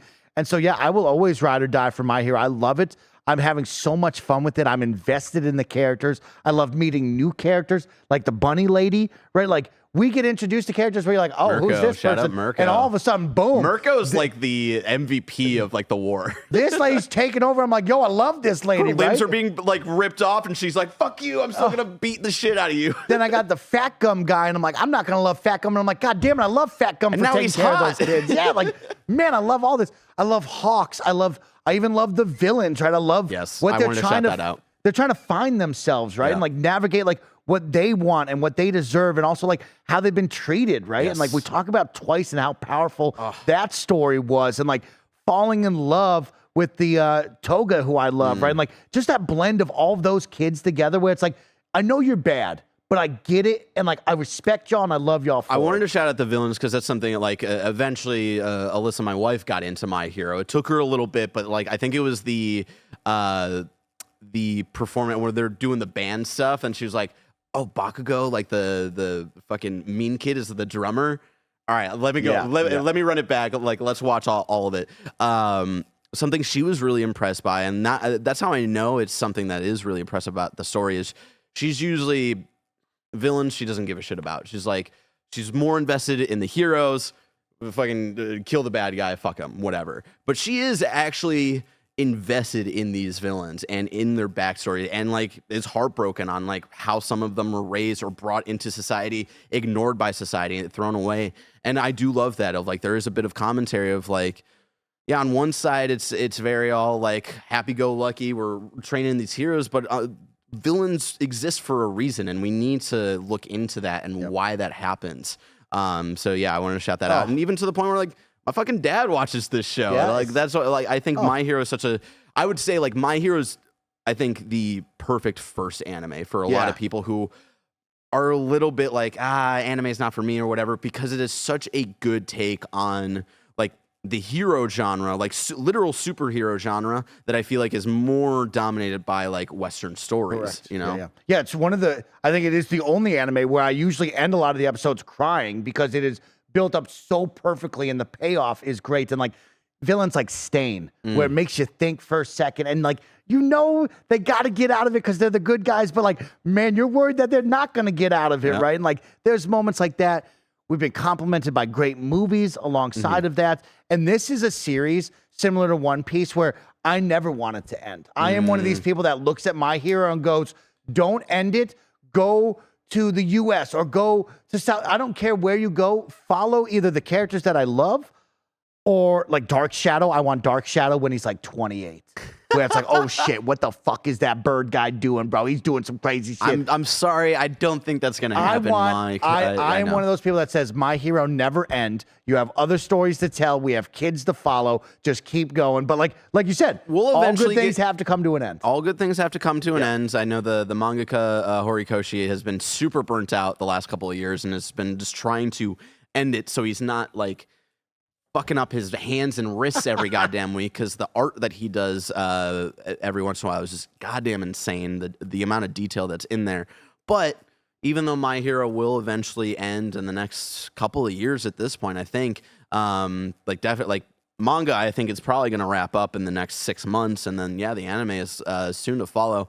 We will have the spinoff, which I read all through My Hero Vigilantes. Is that the Vigilantes? Okay. I read all throughout like last winter break and like binged through it. That is something special. So I think that'll be something to look forward to hold you off a little bit. I'm like, okay. I want to see Sue and Uraraka when they're in their 30s and what they're doing, right? I want to see Midoriya and Bakugo when they're right after Class 1A is done. I want to see where these two kids go, right? Like, it is wild to look at this beautifully handcrafted universe and go, you could pick any one of them. Tell me their story, bro. Because like, it's that much fun to watch. And that's why it's my number 2. Barrett, what's your number 2? Mob Psycho 100. Oh, That's why I'm wearing hey. my boy Mob right now. He's smiling there on the wall. Mob Psycho really, I was not expecting to love as much as I did. That was one that I binged through. That was another one last winter break where I was like, I'm going to try it out. I'm in the mood for something new. This is Studio Bones, who also work on My Hero. They work on Space Dandy and all this stuff. So I was like, I've heard so much about it. Season 3 is coming out soon. Let's give it a shot. And I immediately fell in love. It's so weird and goofy at times, very similar to another anime I talk about all the time that no one seems to remember, Bobo. Of just like really weird, goofy humor, the way things are animated. That first episode, there's a couple characters like kind of Beavis and Buttheady in certain ways, but the core of that story is so special to me, of Mob, who's just like this weird, awkward middle schooler who is just trying to kind of healthily learn how to express his emotions. And kind of like the big thing, right, is like he does like a work program with like this local guy named Reagan, who's really just secretly like a scam artist, but he's like, oh, like I fight evil spirits and all of this stuff. But it turns out that like Mob does actually see spirits and he can fight spirits and like all of this stuff. He does have like this weird sort of power within him. So Reagan just kind of like abuses him and like uses him to exercise all these spirits. He's just trying to kind of like learn how to healthily express emotions. But the problem is that like he pents a lot of things up. So then you'll see every once in a while of like, oh, something annoying was just said to Mob. And then like you see a percent bar of like 33%. And then later on in the episode, 45%. And then 2 episodes later, 86%. And then when he gets to that 100%, he blows the fuck up. And he is super powerful. It's hard to tell if he even has like full cognitive like control of what's happening. And it's like kind of scary. It's something that I didn't learn about through the anime, but through some manga readers that the anime kind of fails at. It's like every time he blows up, it's around a different emotion. So I don't know like which emotions are which because they don't say it in the anime, but it's like I think the first one is anger, and then the next one is like eventually it like I think it does turn to like regret or like different types of like core emotions that are bubbling up within inside him. And then each time he's able to like kind of walk away from it and be like, oh, this is how I'm supposed to like be feeling. And this is like the best way to actually navigate this conflict that I'm dealing with this really annoying blonde kid who accidentally gets his head shaved. And so then every time we see him throughout the rest of the anime, he has a really ridiculous wig to like compensate for it. It's really wholesome. Even Reagan, who's like a really scummy character at the beginning, has a beautiful arc of like actually like finding stuff that he's passionate about and not being reliant on Mob, but still caring about Mob as like a person and learning all of that. I think is really beautiful.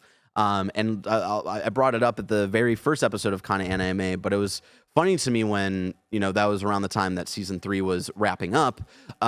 People were like, oh, like, we don't need a season 3. Mob fights the big bad at the end of season 2. That's where you get your typical, like, this is the older version of what Mob could become, and this is who he's going to fight, and it's this big thing that happens at the end of season 2. And so people were like, why do we need a season 3? And because that's not the point. The point has been Mob kind of growing in this beautiful coming of age story that's wrapped in like a bunch of goofy like shonen tropes and all that stuff.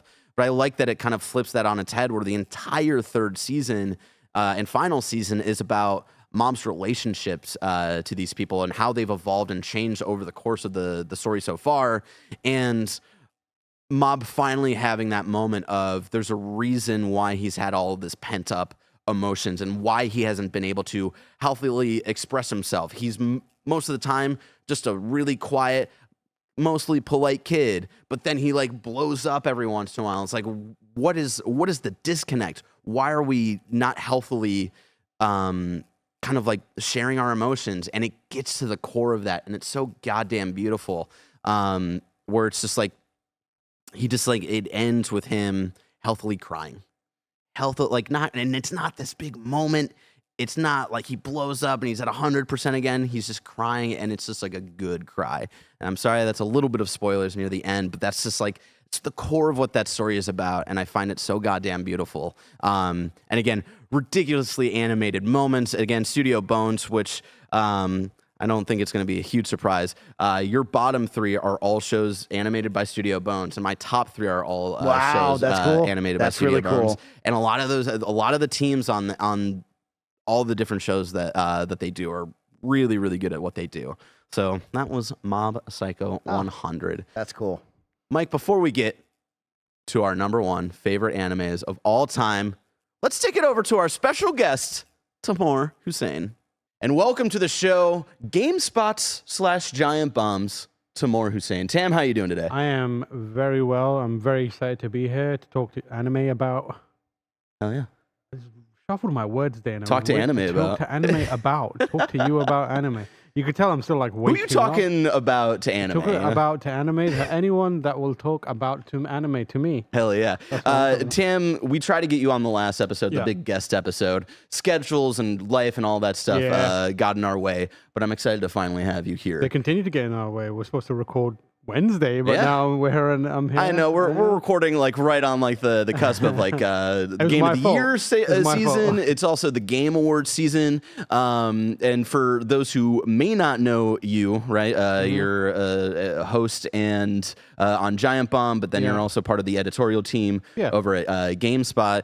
And something exciting that y'all are doing for Giant Bomb coming up this week, I believe. Yeah, this episode is gonna go up, I believe, December 6th. So something exciting happening this week. Yeah. So we're going to be doing, so we're doing our Game of the Year stuff for Giant Bomb, which people might be familiar with. It's pretty popular. And for the first time ever, we're actually doing a live ticketed event to finish it off. Like the final day of deliberations is going to be live in LA. I forgot the exact name of the theater because it changed.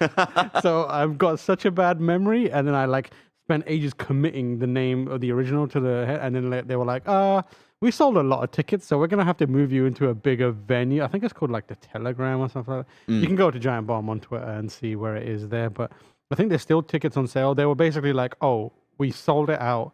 There's no standing room space either. So we're going to upgrade you to a different theater where there's more seats and more standing room as well. Hell yeah. So there's a fresh batch of tickets there. It's going to be me, it's going to be Lucy, it's going to be the Giant Bomb crew, Dan, Jeff Bacala, Jeff Grubb, Jan, Nikki is going to be there, and a bunch of people are going to come through. Blessing is going to be there. Our very own Blessing is going to be there. Hell yeah. I always look forward to the Giant Bomb deliberations. It's always a very passionate conversations. I'm excited to see. There's already been some like conversations like on Giant Bomb episodes where Grubb is like, I don't know if it's Alan Wake, and Lucy's like, I'm pretty sure it's Alan Grubb Wake. Trying to start some shit. He's always trying to start some shit. But this isn't about video games. Here on Kinda Anime, we're here to talk about anime. So for those who may not know your background in anime, a big question that I was asking a lot of our guests on the last episode, Tam, was what got you into anime? Just so we have some context for when we talk about your favorite anime of all time. It's weird because I feel like it's one of those things where I don't remember. Like there was never a point where I got into anime. I just always watched anime. If you know what I mean. I liked anime from the very beginning. It always existed around you. Yeah. And I think it comes from a variety of different sources. Like I had family members, my cousins who were super into anime at the time. And we were also, so that was part of it. And then whenever we do the thing where kids these days won't remember, but like we'd go to the rental store to rent movies every week. And I would always gravitate towards the animated section. I would never differentiate between like, this is anime. It was just like, I saw this movie, which is animated. I had an interest in animated movies. Right. So I'd rent stuff like that. And that would end up being the usual, like weirdly Americanized anime, like Ninja Scroll and stuff like that, where it was like fake anime. Right. But looked anime and like had some involvement from anime studios, but that kind of stuff. And then over time it'd move into actual stuff like Guyver and that kind of stuff.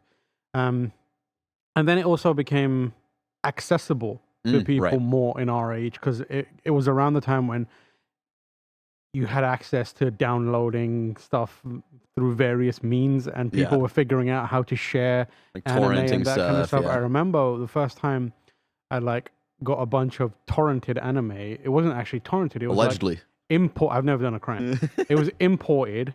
It was a VCD of a bunch of Dragon Ball Z episodes.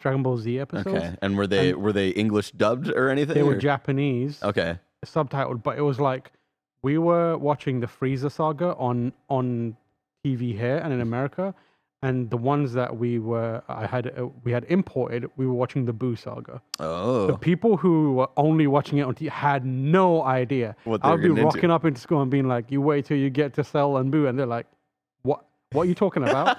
And like they had You're making things up. Yeah, like that's exactly it. that sounds like the most like my uncle works at Yes, Nintendo. that's like exactly it. my There was, uncle like- knows all the anime. Yeah, so it was like there was no frame of reference for people being ahead. Right. Like people didn't know that. Oh, Japanese people, they have like a whole manga and they have like adaptations. That wasn't there. It was just it either You just knew the existed or show. it didn't. Yeah. So like me saying like, oh, I've seen the Cell Saga and I've seen the Boo Saga. It sounds like gibberish nonsense to people who are like, you're just a liar. Why are you making this stuff up to try and seem cool? And I was like, And then like 2 years no. later, they're all And like, then, oh they're shit. like, oh, you were right. But yeah, I used to watch it on Real Player. And then that's also like around the same time it became accessible. So I started downloading stuff. Mhm. And I had a phase where, surprisingly, it aligned with depression, but I watched everything. Like if there was an anime, I was watching it. Fuck yeah. I watched like stuff about, there's one called like Hikaru no Go, which is a Thai anime about the game Go, which is chess. And it's okay. like, I was obsessed with that. I watched an anime about tennis. I watched an anime about a bunch of nerds in a anime club. I watched an anime about a What was the tennis one called? Because I had a friend of mine Prince who's of Tennis. yeah. That Okay. was that one was interesting. There was one called Beck, Mongolian Chop Squad, which was just about a band. Fuck yeah. And like I watched one called Yakitate Japan, which was about, it was basically like a Great British Bake Off, but Japanese. It's about a kid who wanted to turn the national dish of Japan from rice to bread. And he like came up with different breads. It was like, but it's a comedy anime and it's so good. So you joked about it being like a era where you're kind of dealing with depression and stuff. Yeah. But what was it about anime that like you were finding yourself gravitating I towards? think it was of, like all of these different genres and different types. yes, I always felt like in a lot of ways, not like, in certain ways like an outcast, in a bunch of ways like an outcast. I didn't feel like everyone else. I struggled with like self-confidence issues. I still do, but like back then I was like massively overweight, and it was very visible, and I struggled with like speaking. I had like speech therapy for a while. And I just didn't feel like I fit in any ways, and it can feel quite stifling. Yeah. And it meant that like when I would go to school, I wasn't really good at school. Like I wasn't good at maths. I couldn't write very well. I couldn't like read very well. I was a bit of a dummy. And it felt like I couldn't express myself properly. And it was because the way that we were taught and the things we were being taught wasn't matching up, Right. And it felt like anime was this kind of expression of creativity that wasn't like anything else I'd ever seen. Right. The closest you'd get is like comic books, right? Like if people read comic books and they'd take those stories and be like, oh, this is amazing. There's a whole world out there. And for me, that was animation and video games and comic books as well. I'm still massively into comic books. But anime was the one that I felt like this is a medium that is like, it has no limitations. Like even these days, I think of it that way, where it's like TV shows and movies, they have limitations. Right. Like unless you're like special effects, Marvel is pushing the limits of that. But at that time, you had like, you could only do so much with actors and like the things around. But animation was like truly, like if you Opening, it was like a door to open. different It was like worlds. just the only limitation is someone's imagination. Yeah. We didn't think about stuff like labor and the animation studios and what they went through, but it was like you could come up with anything, and it would work, and that was fascinating to me. And it like worked on so many different levels, from like movies and stuff to shows like Pokemon and like that kind of Dragon Ball and that kind of stuff. It all felt like an expression. I think that really drew me in, Oh, yeah. and that's why I really liked it. Also, there's a cool factor to it. Yeah.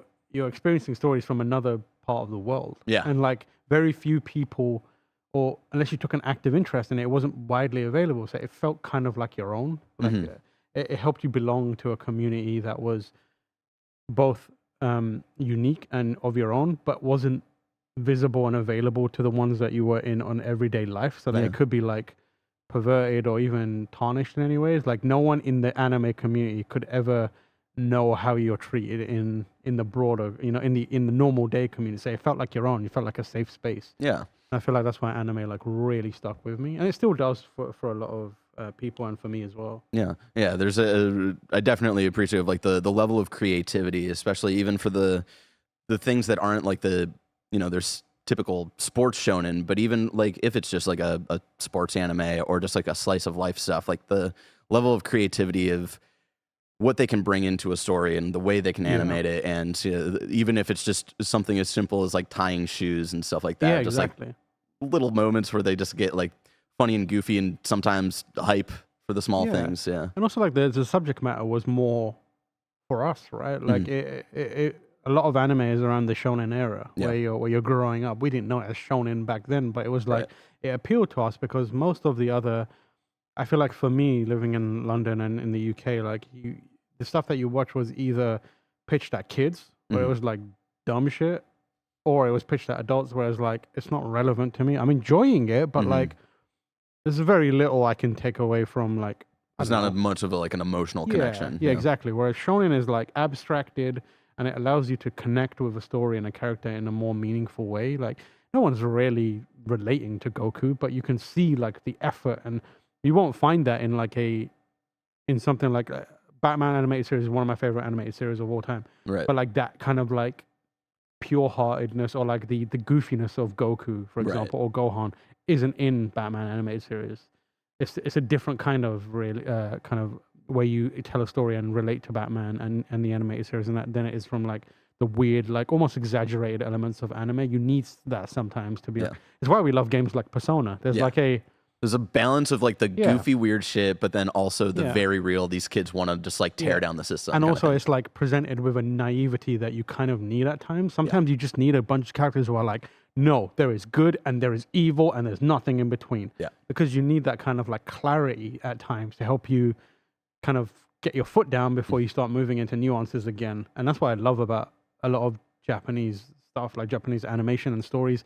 There's often like a very clear line drawn between good and evil.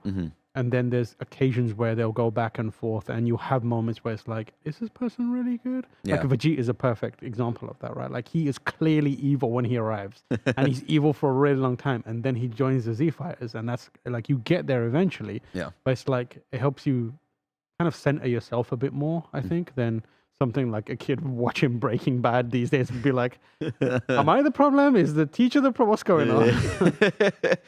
So with all of that, Tam, what is your favorite game? Or God, I'm already in like game of the year fucking mindset. What is your favorite anime of all time? Oh man, I know, it's a big question. It's a big question, and like the thing is, it changes from day to day. Like, what am I thinking about? Like, what is my favorite anime? Is one anime. What is the most impactful anime on me? Is another anime. What is the anime that I feel like really stirred me creatively? Is another anime. If I had to like gun to my head, the one that I would say like is my favorite is probably Naruto, and like, but it also feels like the obvious choice. Everyone loves Naruto. I love anything to do with Rock Lee. He's my guy. I love Rock Lee so much. If I was to say what is my favorite anime and measure that by how impactful it was on me, I think it would be Hajime no Ippo. Oh, okay. Which is I don't know what the Western it's called, like the fighting or something. Like it's that. the boxing one, the right? Boxing anime, yeah. And that anime changed my life in a major way. Where it was like I watched it, and it was like part of one of the animes that I found just on my eternal search to just go through everything. Like I was just churning through them. And I found Hajime no Ippo, and I started watching it, and it was like I got obsessed with it. It's a story about this kid who is he's the son of a fisherman, and his whole thing is like he works on with the fishing business with his poor family during the day, his mother exclusively, and then goes to school. And at school, he's bullied and he's quite timid, and it's that classic, like young boy trying to find his way in life. And then he's like off one day and he's getting bullied by a bunch of kids, and then like there's a guy watching it happen, and he steps in, and watching this guy kind of like deal with these bullies, he suddenly develops this like fascination to try and understand what it means to be strong. And it kind of changes the trajectory of his life. This guy turns out to be a boxer. And he basically gives him a little challenge, which is like, I'm going to punch this tree, leaves are going to fall down. You have to basically grab the leaves out of the air. He's basically teaching him how to jab effectively. Okay. And once you can do that, I will teach you how to be strong. And he like figures that out, and then it begins this journey on him becoming a champion boxer. And it's his journey through like the career of a boxer, where he joins a local gym, and he like creates a little community. He has an innate strength because he comes from his like pure heartedness. Yeah. but he's also like got a lot of self-doubt, but also like he's physically quite strong because he works in a hard labor job. He's just never applied it to this.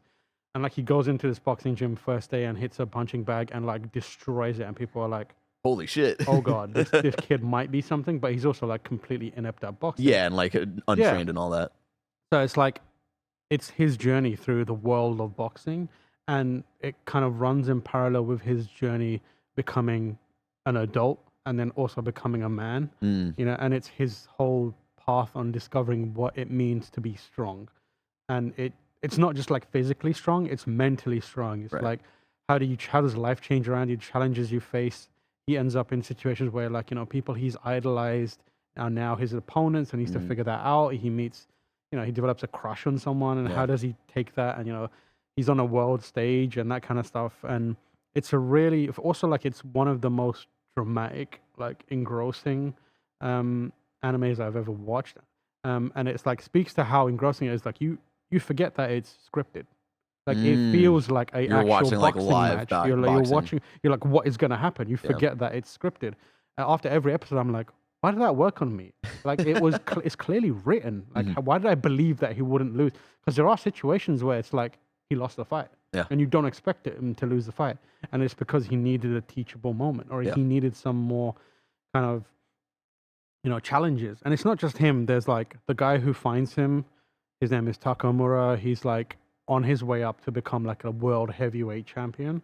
And he goes through his own struggles, and they really get into the idea of like conditioning and what you have to go through mentally as a boxer to get there. And I remember watching it and just being fascinated by it to the point where I joined a boxing gym. Oh shit. And like I started boxing for about a year and a half, 2 years. And it like, I went through a lot of the same things that he went through as well. And I did like sparring for a while, and a lot of the emotions that he went through and challenges that he faced are stuff that I put myself through as well for a while. And it helped me develop. Leaves. Yeah, grabbing leaves. I did that for a while. I could never do that. But like, it would be funny because like I would be like watching an episode, and a couple of weeks later I'd be in the gym, and the trainer would be like, "We're doing this exercise," and I'd be like, oh, "I saw that the other day," and I'm getting my ass beat immediately. But yeah, but that kind of like, and at that time I was quite unhealthy as a person, and it kind of changed my entire life. Where I was like, if I want to be better at boxing, I need to improve my lifestyle. If I want to be like, you know, Takamura or Makunochi or whoever it may be, if I want to have those same feelings, I need to change who I am in a bunch of ways. Right. And that, I think like that anime really put me on a different path. I was already like starting to figure out I needed to be better about the way I treat myself and my body, but like that helped from a mental, like character building perspective. And yeah, it's one of those animes that I think it's still ongoing because the kind of like mangaka has on and off periods in the same way that the mangaka for Hunter x Hunter does, and like, you know, rest in peace, Mira-san, but like Berserk is now, you know, in a hanging way. It's going to continue, but like, you know, it was stopped for a really long time. Right. But it does come back. But like the original show, and then New Challenges is the kind of like the second part of that.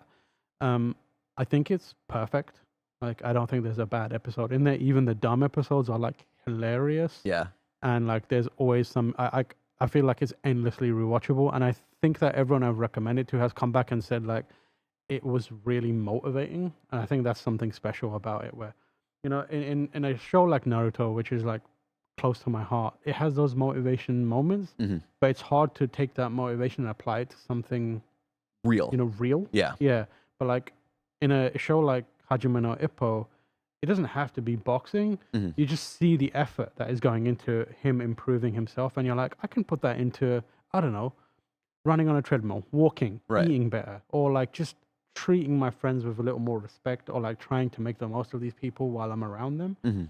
So it's a really like enriching anime, I think. It's also got some like fantastic animation in, especially New Challenges. There's stuff in there that I watch it over and over again because I'm like, this animation is wild. There's some like crazy, and it's really old as well. Like it's a 90s era anime. Right. But like there's sound effect stuff that they do, which is really cool. Like one of my favorites is like they use like engine noises around punches. Oh. And it's just like when it hits, you're like, oh, I felt that. It feels bad. There's a lot of impressive stuff that was being done in the 90s. And I feel like kind of like similar to video games, right? Of like the limitations of hardware, but Yeah. devs had to get creative with it. Like I feel like the Yeah. same with like anime, where it's like let's get creative with not just animation itself, but like sound design. Exactly. There was a reality TV show a while back which had Sylvester Stallone and Sugar Ray Leonard, I believe it was in it. Okay. It was called The Contender, which not a lot of people remember, but it was a boxing reality TV show. Okay. Which I was obsessed with. It was so good. So it would like they'd grab a bunch of amateur boxers and put them in a house together, Big Brother style. Wow. And Sugar Ray was there. He's obviously a well-known boxer, and Sylvester Stallone was there because he has an interest in boxing. And they would basically, it was a reality TV show where every week 2 fighters would fight each other and one would leave because after they lost. And it was similar in that like they took a boxing match and edited it for dramatic effect. Right. And that's what made it so compelling, even if the characters were sometimes kind of boring, the people. And they made it compelling. And Hajime no Ippo reminds me of that in a lot of ways, where they're like, they take these scripted boxing matches and they make it so dramatic. Yeah. At the end of it, they still got like so much heart, where even in watching Contender, you know it's a reality TV show, but at the end of it, you're like, man, that sucks, but you put in a good effort, or you deserve to get your ass beat because you were being real like shitty to people. But yeah, I think like it's a really special one to me, and it's also one that not a lot of people talk about. Yeah. So I feel it's funny that it's the second time it's been brought up on Kinda Anime. One of our other guests last episode was Mike Mamone, and he brought up. I've spoken to Mike about Hajime no Ippo a couple of times in the past. Yeah, it's one that I highly recommend to everyone, especially if you're someone who's not watched a lot of sports anime. This is like an amazing one because it's quite grounded. It doesn't do weird sports stuff where it's like, oh, I can change the course of this trajectory of this ball by using my special aura or something like that. Yeah. It does get to a point where it has like an exaggerated quality, but it usually like grounds it in something real. It'll take like an element of like a real boxing match, like the Dempsey roll, which is an actual like a maneuver that the boxer, I think his name's something George Dempsey or something like that. It was like named after him, but it turns it up to 11. So you're like, oh, I've actually seen that in a boxing match. Yeah. But it's like So an still anime rooted in version. something, but still getting to like those crazy And it's hype like, but moments. it gives you all the best of sports animes. Well, I feel like sports animes are quite like motivating and uplifting. And it gives you the best of that without going over the top. And it's like a real nice entry point into the sports anime genre. You can from there you can go into like Prince of Tennis, Haikyuu, Slam Dunk, whatever it may be. Like there's so many out there that are really I just got into my first sports anime. We talked about it earlier on this episode. Our homework for this episode was Haikyuu. And so that was a really great entry point because I definitely understand what you mean of just like the motivation of and not just like improving something in your life, but also like the connections with people and like the camaraderie and all that stuff is like really beautiful stuff. And so the more you're talking about Hajime, I'm like, oh yeah. Maybe There's I should another get into anime that I really like called well, I don't know if it holds up, but it's really fun. I think that there's a group of people maybe in this community that might be into it. It's called Buzzer Beater. It's basically what if Space Jam was an anime. And it is literally, it's just Space Jam. It's about this kid who plays basketball and he has to play in a league with aliens in it. Hell yeah. So like they're like super strength aliens and he's just a kid and he wants to just be really good at basketball.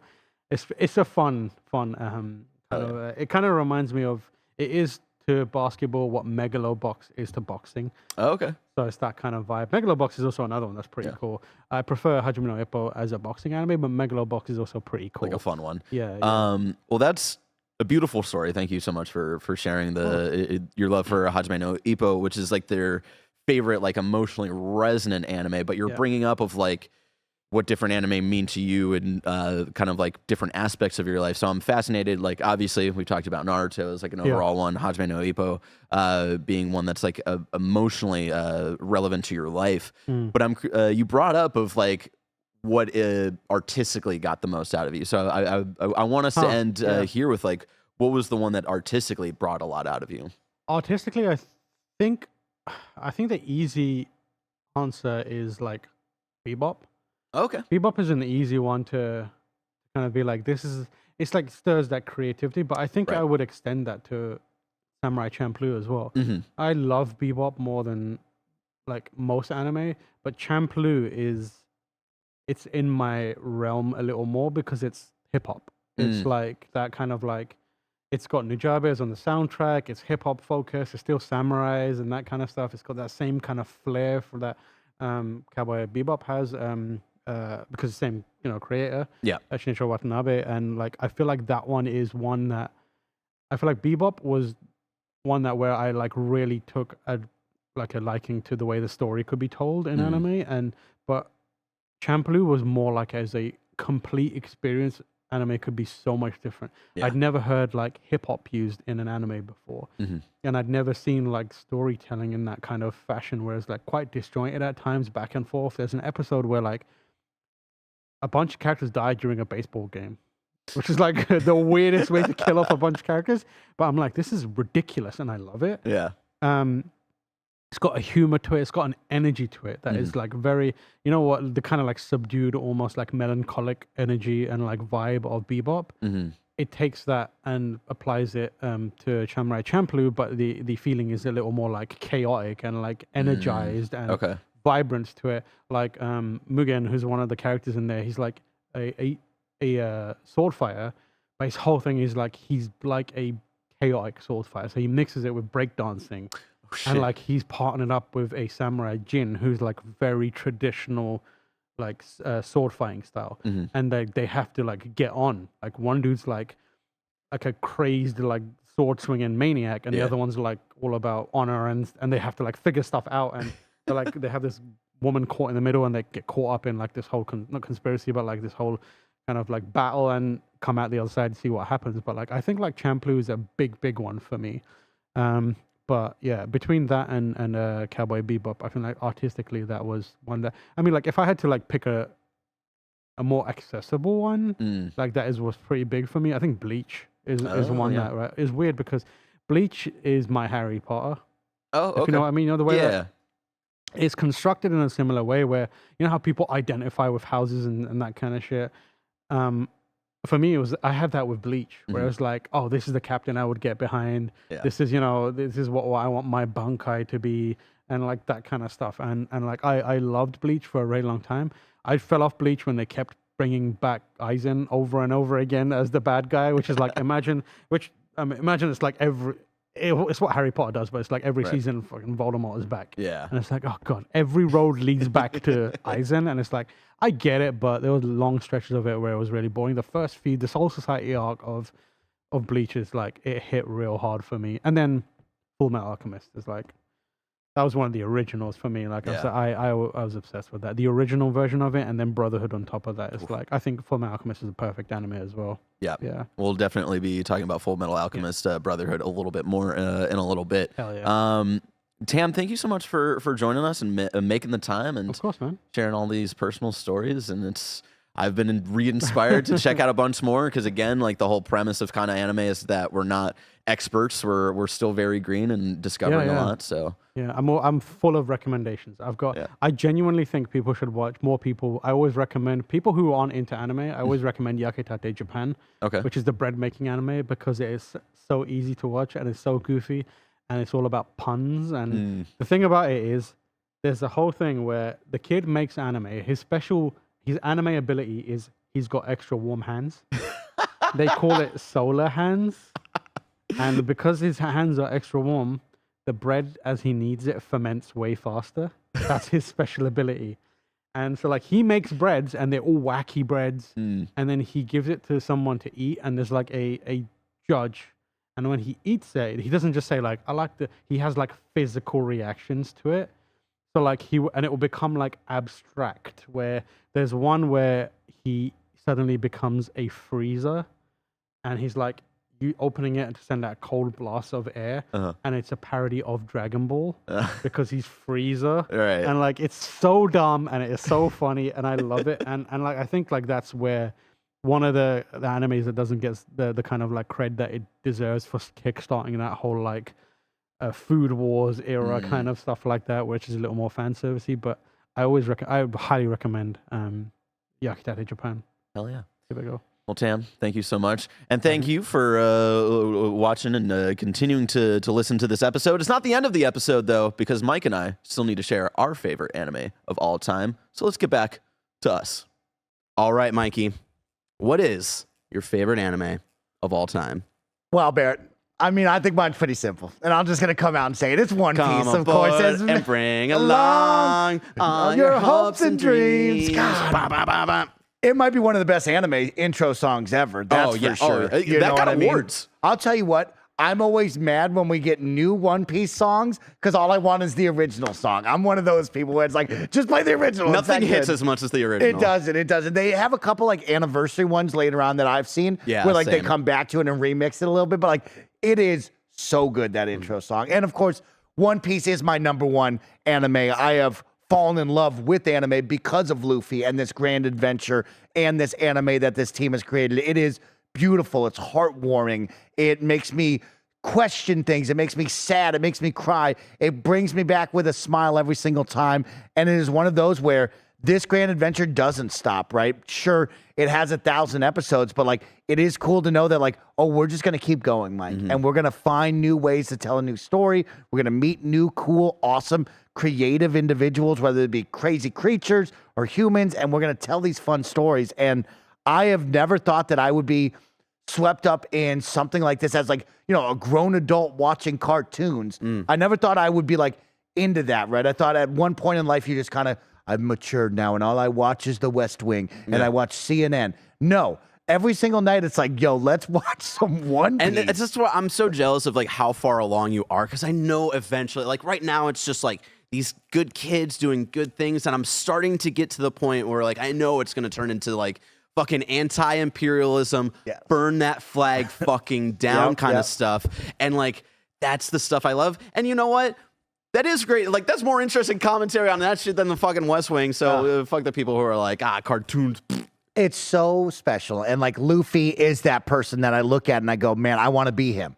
I want to be carefree. I want to be all about my friends and what they want, right? Like it's not just me wanting to be the king of the pirates. I want Zoro to live out his dreams. I want Nami to do it. I want Chopper. I want Sanji. I want Usopp. I want everybody to do it, right? And like together though, right? And we go on this beautiful journey. And the best part about Luffy is like, he doesn't care. He has his goal, but like if you want something, we're gonna go turn the ship over. That's like if I could give like a shout out to best anime character of all time, I do think it's Luffy. You think Luffy's up there? I think Luffy's up there just because of just like it's the nonchalantness. Like he's never like, I'm gonna do this for you right now because I care. Like yeah, he gets goofy, but like when it's Nami crying in like the village outside of Arlong Park, there's nothing said. He just puts his hat on her.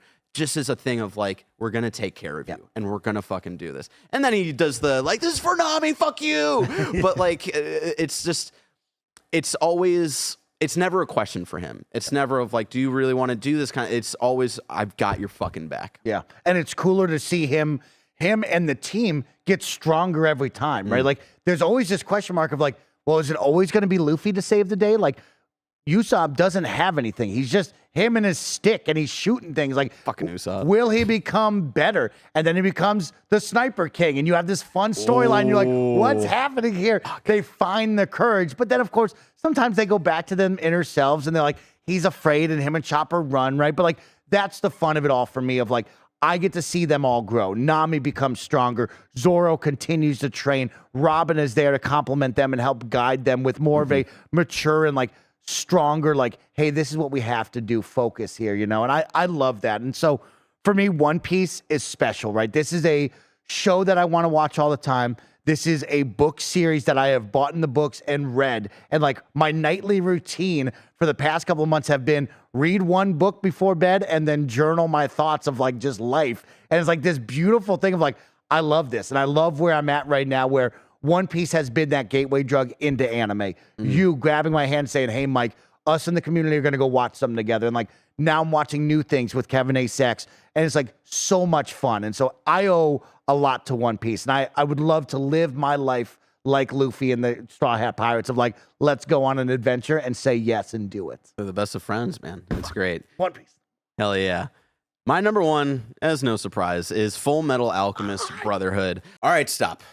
Before we get into this conversation about Full Metal Alchemist Brotherhood, I do need to correct myself. I didn't realize until right after we were done recording that there were a couple times I referred to a character as Armstrong, when in reality I was actually talking about the boy Roy Mustang.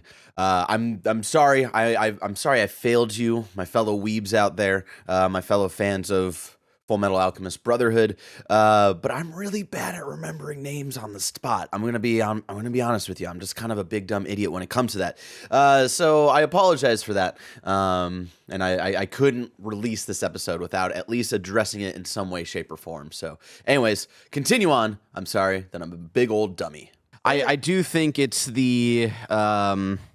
it's such a tight story. I know there's more of like there's always the argument between Brotherhood and the original anime, because a lot of the original anime in like the early chapters, you know, you sit a little bit more with the country and the world. My biggest gripe with the original anime though is obviously it caught up past where the manga was at the time. So, you know, the commentary that the story was building up to on anti-imperialism, like fascism and all that stuff, they like just went a little bit too on the nose and were like, let's send Edward to Nazi Germany. And it's like, yeah, but the beauty was in like using this as like I don't know, I forget what the literary device is, but as like as a device to commentate on the real life stuff. So when they started doing all that crossover stuff and getting into Armstrong's ex-girlfriend, who's the villain in the movie, no.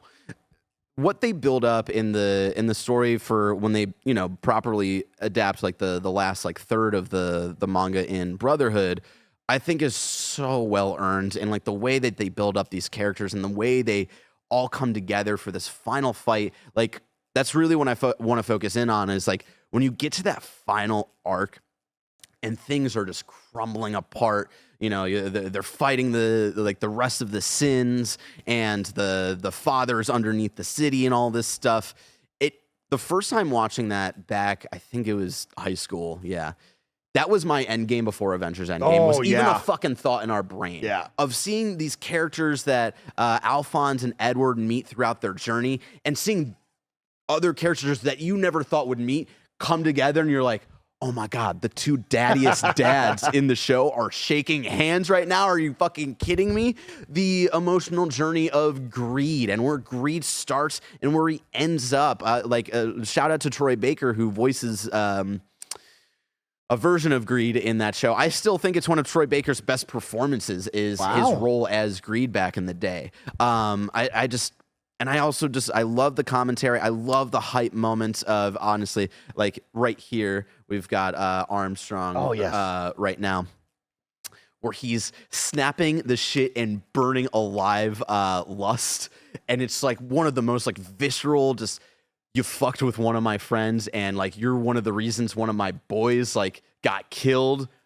You're done. And I just absolutely love it. I think, and it's not overly long. I respect you, and everything needs to go on forever because you're so One Piece pilled. But I love that I think it's like 62 episodes, you know, and it's like, yeah, they get what they need in the first third of it. You know, they don't spend as much time in like learning about the overall country as the original anime did. But I think they hit the emotional beats that they do. You have the fucked up episode of the dad who morphs his daughter and their dog together, which is just one of the most horrifying things. And Tam was just on the episode. Tam always tweets out a gif of I'm glad he stopped doing it recently because it's always heartbreaking. I can hear Edward play. It's like, God damn it. No, I can't think of it right now. But it's also just fun and goofy. I love the relationship between Edward and, who works on his arm and his leg, you know. I love the relationship between him and like the teacher who also committed the sin of transmutation or whatever the hell it is, and how like that all kind of like these like personal sins feed into the grander story and how that all comes together at the end. It's such a beautifully told story.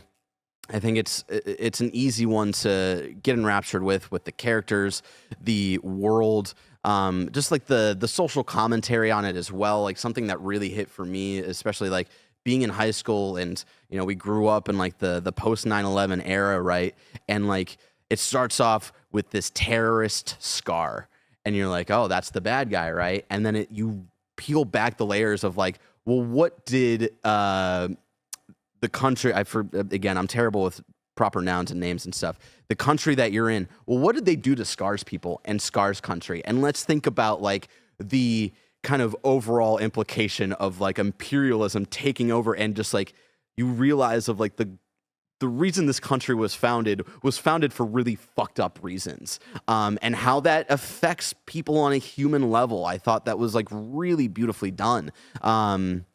So I don't know. Just fucking Full Metal Alchemist Brotherhood kicks ass. I just like popped on like a random like episode because it was like the last episode I watched on Crunchyroll, like near the end of the series. I was like, God damn it, it's just still so goddamn good. Always and will ever forever will be a classic. That is a must watch. It is something that took me to places that I didn't want to be in because I found it too dark. And there was moments where I found the light and I had fun. But that journey, like you said, Barrett, that's something special. That's a must watch. So everybody, that has been our top 5 anime of all time, and that has been the 4th and final episode of Kinda Anime. Mike, it's been a goddamn pleasure to check in with you every few months and talk about anime. Again, we don't know what the future is. We don't know if it's the end. I don't want to say anything guaranteeing one way or the other.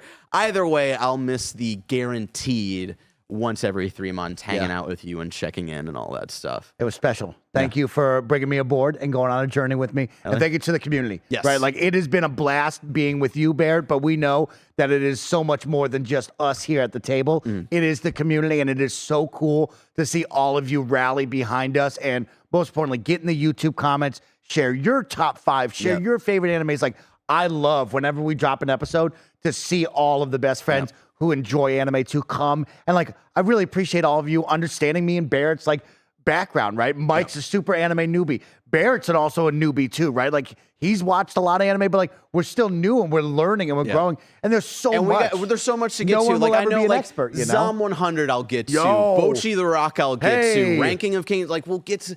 Like, we can't talk about everything all the time. And we're going to watch the end end of Attack on Titan. No. We'll be there. I'm going to be there. No. I watched the first half of season 1. I was like, not for me. But I respect everybody who finally gets to see the ending of Attack on Titan. But everybody, thank you so much for joining us for the final episode of Kinda Anime. What are your top 5 anime of all time? What are your thoughts on Jujutsu Kaisen Season 2, Netflix One Piece, all of that? Leave it in the comments below. If you're listening to this on the Screencast podcast feed, rate Screencast overall as a show, but also like maybe like take a screenshot and show like, hey, you're listening to the Kinda Anime episode, and then tweet it at Tim so I can bully him into us doing anime takeovers of Screencast every once in a while. But until then, it has been our pleasure to serve you. Bang.